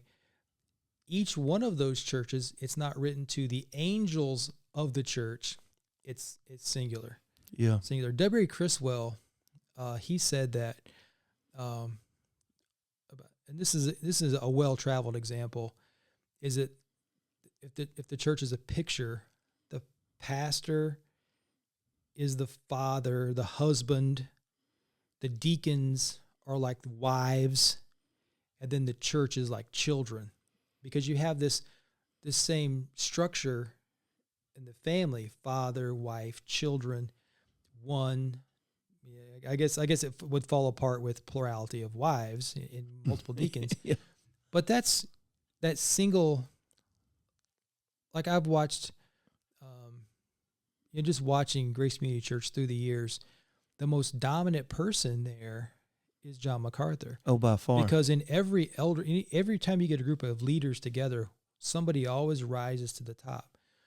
If elder-led churches, that they really believe in plurality and all that kind of stuff, why do they have a senior or main preaching pastor? Yeah, they say he's the first among equals is the little phrase they like to throw around, which I've not found in Scripture, so it must be in somebody's book because they all say it. Yeah, it is. It's a first among equals. Yeah, I'm like, so what chapter and verse did you get that from? Yeah, it's what they've done is they've taken a Presbyterian model, Bingo. brought it into Baptist churches. And they did that because the Presbyterians make everyone a member, whereas Baptists have a regenerate church membership. Yeah, big difference. Yes, and if you've got people that are born again, which we expect them to be before we baptize them, and they can't participate in church functions until they're members, and that comes through baptism and after a profession of faith, we're not letting lost people decide things. Right. It's a big challenge. It's a big difference. I think that I like talking about this elder issue. It's so interesting.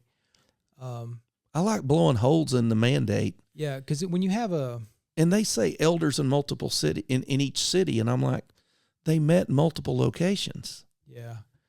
Why did Paul write? He wrote to the Romans, the church at Rome. Yeah. And then he told Priscilla and Aquila to, he greets them and the church that meets in their home. Yeah. And that's my friend who pastored in England for a long time. His opinion was that the church at Ephesus was actually a whole bunch of individual churches because you couldn't get everybody together in one venue. So it's almost, you could almost call it like a bunch of satellite churches. That's probably going too far. But I don't know that was one big church with a whole bunch of elders. It doesn't seem sensible to me. No, it doesn't make sense. And when the way Paul addresses the church or the who he's writing to, so and so teaches this, so and so teaches that. I don't think these guys are all taking turns in the same church because he's writing to Gaius. Yeah, and he's speaking to Gaius like he's the pastor. I was gonna look at this text right quick and see. There's only one letter in the New Testament that's written to the church at Philippi. Is the only one that has bishops and deacons in the plural. In the Authorized Version, I think in the ESV says overseers and deacons. I don't think you can take that and say, okay, there's our proof text to say that that's the way it was in all the churches. Yeah. Because every church is different. Yeah. Every church, some churches probably had more than one. Just like some churches need more than one. They do. Because of the ministries that they're in. Right. But I go back to Christ giving authority to the church in Matthew 18. He talks about where 2 or 3 are gathered in my name, I'm there in the midst of them. Well, that's not in a church setting. Well, no, it is, because he's talking about kicking them out of the church. Mm-hmm. If you have a church of 2 or 3 and Christ is there, 2 of those 3 have to be elders in order to be a biblically functioning church. Right. And I've heard elder proponents say, yes, if you have 3, 2 of those men need to be elders to be healthy. I'm like, for crying out loud. I like to know. This is because I'm not a big proponent of Sunday school either, but I like to know, how did the churches of Christ make it all these years with just one guy being the main preacher of the church? And that's it's a very interesting. If the Lord, like, who can be an elder in a church? Who can be an elder? So we're just going to say, okay, we got to have elders. So me, Harold, and Joe, we're all going to be the elders. I'm pretty comfortable with you and I, but I don't know about Joe. Yeah, well, he has a boat. Okay, he's in. And his boat is called Visitation. The missing piece has been placed in the elder board. That's right. So what are you gonna? a guy has to have an actual calling to be a pastor. Got to have that yeah. aspiration. And you can't just say, you're going to be an elder, you're going to be an elder. And I think some of these churches, of course, I don't really fool around with Reformed Baptist too much. That's a good practice to keep. Because I don't like a lot of things about Reformed Baptist. I don't like the regulative principle. I think it's divisive. Big It's time. unnecessary. Big time. You're going to have some real problems with that. So here's the another way to cause a thing. If problem. your church has a unique ministry, it can be small and have multiple elders, and elders can oversee a unique part of that ministry. But most ministry was oversaw by deacons. Mm-hmm. And deacons were not that many. In the early church, they only had 7. Mm-hmm. If you believe that's what we're, given there in the first part of Acts, about Yeah. chapter 6. And some of the elder guys will say that those guys are more elders than deacons sometimes, because what is the word there? Well, this is But the funny group thing. is different. If a church has to have a plurality of elders, why doesn't it have to have a plurality of deacons? Yeah. If it says deacons and elders in Philippi, where's your plurality of deacons? And what do you use them for? Right. I mean, you can't just go back and handpick. But what these guys do is just what you said earlier. They're reading books written by Sproul because he believes the doctrines of grace. And then from Sproul, they read something by Ligon Duncan or Sam Storms or some other guy down the, Reformed trail.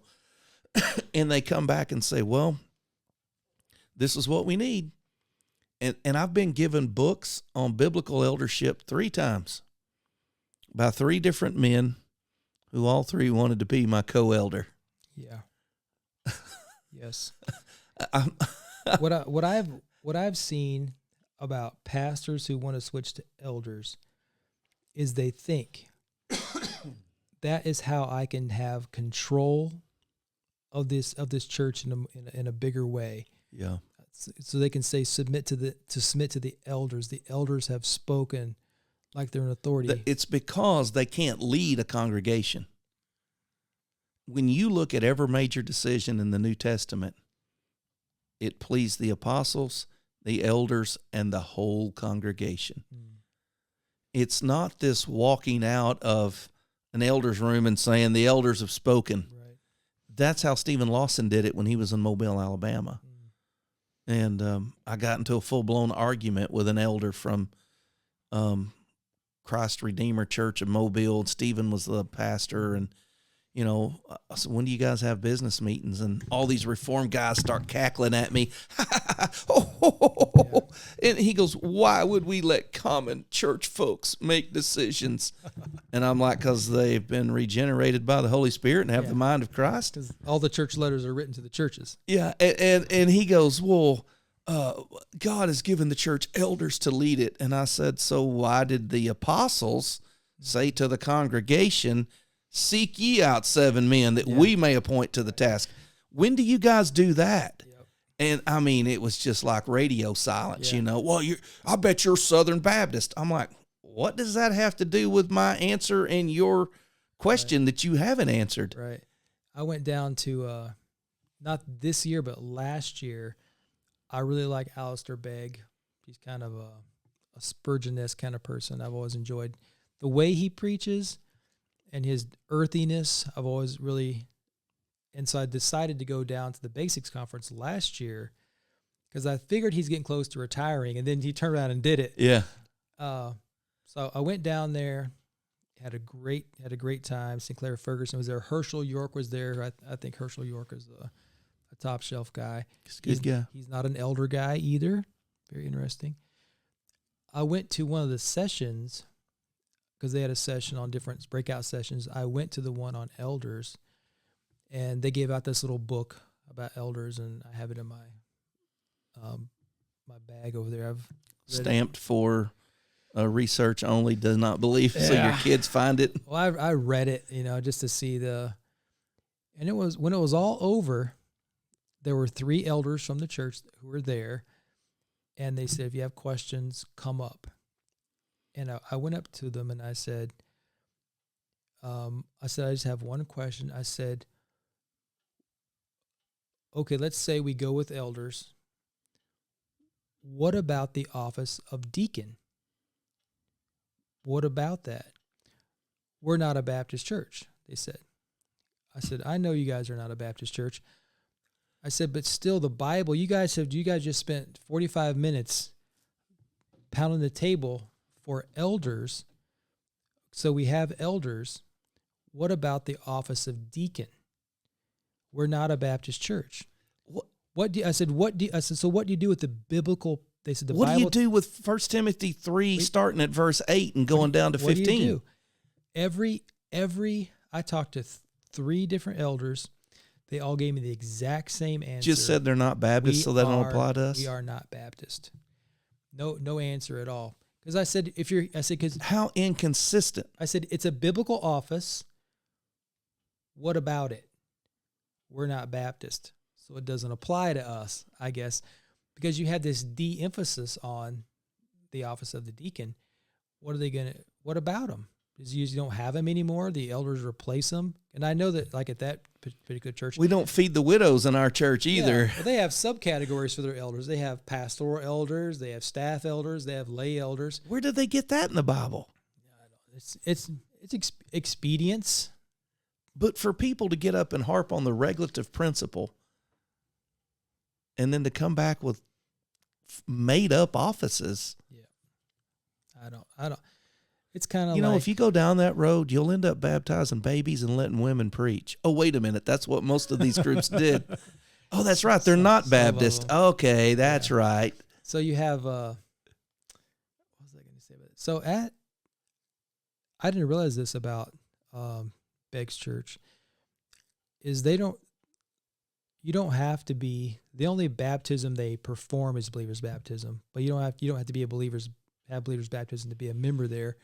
Which I said, okay, obviously you don't have a Baptist polity, which I like thinking of it better. Where is Begg's church located at? Cleveland. Cleveland. Like Cleveland, Ohio. Yeah. Huge church. Very, very beautiful. When you said I went down to it, I'm like, was he in Louisiana or Texas? I'm like, oh no, we're at the top of the country. That's right. Everything's down from here. The closest. I was like, I didn't think he was Southern. This is surprising. Yeah, He's got that, that European, Scottish, or Welsh accent or whatever he is. I'm like, is he in the South? No. We're at the top of the country. Right. Everything's below us. I know. Everything's downstate. You're closer to Canada than you are any other United state. Any other state. Any other state. Yeah. So you want to go up. So everything is down south. It was, because I've wrestled with this elders thing a lot, because everybody talks about it. It's in the Bible. I understand it's in the Bible. It's never mandated. Yeah, it's not required. It's. I think it would be better than getting an associate pastor. Find another qualified man if you need that office. If you need or what would be better is a couple of deacons who could take some of the service stuff off. Yeah. Because elder is overseer and teacher. Right. Unless you need help teaching, I don't think you need an elder. I think you need a deacon. No, and I don't know how you practically. So here's what you're gonna. In these churches that have like Alistair Begg's church and MacArthur's church, what was interesting to me was early in the year, one of the elders read a letter from John MacArthur to the church because he's been out so much. The offerings there are way down because attendance is down, because MacArthur is the draw to go here. Yeah. I mean, really, you listen to John MacArthur preach, listen to any of those other guys preach, MacArthur hands down is the better preacher. It was the same with Spurgeon. Yeah, because when Charles Spurgeon died, that's exactly right. They brought in A.T. Pearson, and if you've never read the biography of A.T. Pearson, it is worth the read. It's called "Occupy Until I Come." A.T. Pearson. Now, he was a Presbyterian. Yep. Ran with Moody, and was baptized in the Metropolitan Tabernacle, and lost his preaching credentials from the Presbyterian Church for getting baptized. I didn't know that he went through with it. He got baptized there, and it cost him his Presbyterian ministry. I didn't. Can He also became a proponent of premillennial eschatology. Yes, because his name's in front of Scofield Bible. Oh, is it? I believe it is. Pearson. I'm thinking of A.T. Robertson, Yeah. not Pearson. Well, he was alive at the same time. Yeah. A.T. Pearson was a Presbyterian, very powerful preacher, and they had him as their interim pastor until they settled on Jonathan Spurgeon, Charles' son, to fill the. But even then, you're not Charles Spurgeon. You're his son. You're not. I mean, you sound like your dad, Yeah. but you're just not your dad. Yeah, you have. That is the main drawback, I guess. If you have, every church is going to go through that when they get a new pastor, a new voice. One of my friends in Canada wrote his dissertation on pastoral transitions, and every church they have, if you have a long-term successful pastor, the guy who comes behind him normally doesn't have a long ministry because the church is mourning the previous guy, and it doesn't always work. It works if the new guy's already known to the church or from the church, but people have to get used to that new voice, new way of doing things. Unless he's extremely gifted. It has to be very gifted. Then you can have a W.A. Criswell who comes in behind a Truett. George W. Truett. Truett's there 47 years. Criswell comes in, does 54. You have two pastors in 101 years or something like that. Yep. But then when Criswell steps down, they cycle through a half a dozen of them before they get Robert Jeffers. Have you read Joel Gregory's book, Too Great a Temptation? Because Gregory he was the co-pastor. Mrs. Criswell wanted O.S. Hawkins. Hawkins was there for a while. He came after Gregory because that's who she wanted? Who she wanted, and that's who they got. Because Mrs. Criswell, she taught a Sunday school class of 300 people. Yeah. Their offering was $1 million a year. Their Sunday school offering for that class. Gregory talks about it. It's a fascinating book. And if you get a chance to read O.S. Hawkins, he's written 2 biographies in the last 18 months. One is about J. Frank Norris, and one's about Criswell. We have Criswell's biography by Hawkins in our bookstore. Okay, great book. And the difference between Criswell and Truett died.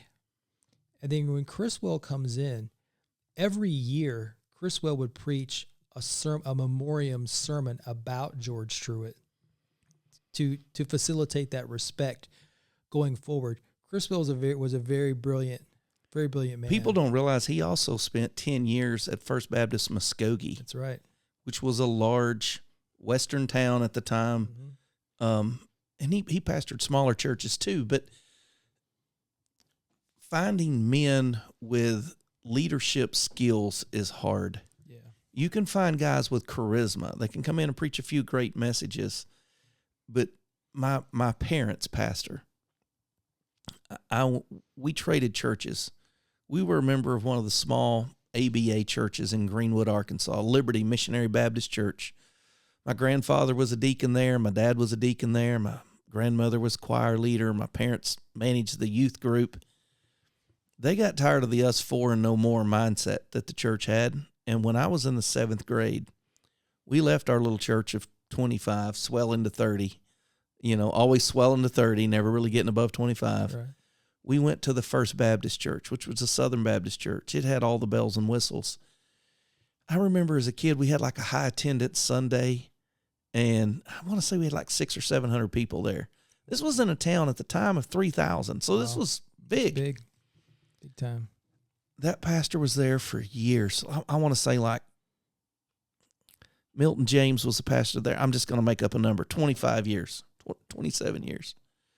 Is that your wife texting you saying we need to come home? Well, actually what my wife said was, we can't go to bed. Missy's stuff is with you. So, all right, let me finish this story and then we'll unplug and go home. We'll take my wife her stuff or she can go to bed. It's nearly 11 o'clock. It will be by the time we get home. Yeah, it will be. Okay. It's been worth every minute, though. I've enjoyed every bit of it. I think it's 25 years, 27 years, something like that. He's been there a long time. He steps down, retires. They give him the parsonage. retirement package, stay here. They bring in a pastor, Ronnie Deal from North Carolina. He comes in, and he's different. Not in a bad way, different. My mother was on the search committee that brought him in. Mm-hmm. There was a bunch of people that said, this ain't the same church, I'm leaving, blah, blah, blah, blah, blah. You know, off they go. Let me tell you something. It's been 20 some odd years. He's still there. Wow. The church probably runs way over 600 today. Wow. Best days ever had. But Ronnie was not just a good preacher and a charismatic guy. He was a wise man. He didn't just come in and flip tables over because Barney Fife, new sheriff in town. Right. The other pastor still lived in the parsonage. And that pastor said, look, this guy outshined me, did a better job than I could ever do. I just think that's rare. It can be done. Don't be afraid to follow a long-term pastor. Yeah, it can be. It's hard. We have to put an amen to it. Amen. I'm going to start playing the music. Your wife has texted you that my wife needs her suitcase so she can go to bed. I've got to preach in the morning. Hey, doesn't start till 10:30. Less than 12 hours. We'll be back in this building. Yeah, less than 12 hours. That's right. All right, Terry, thank you. Thank you, Harold. Every blessing.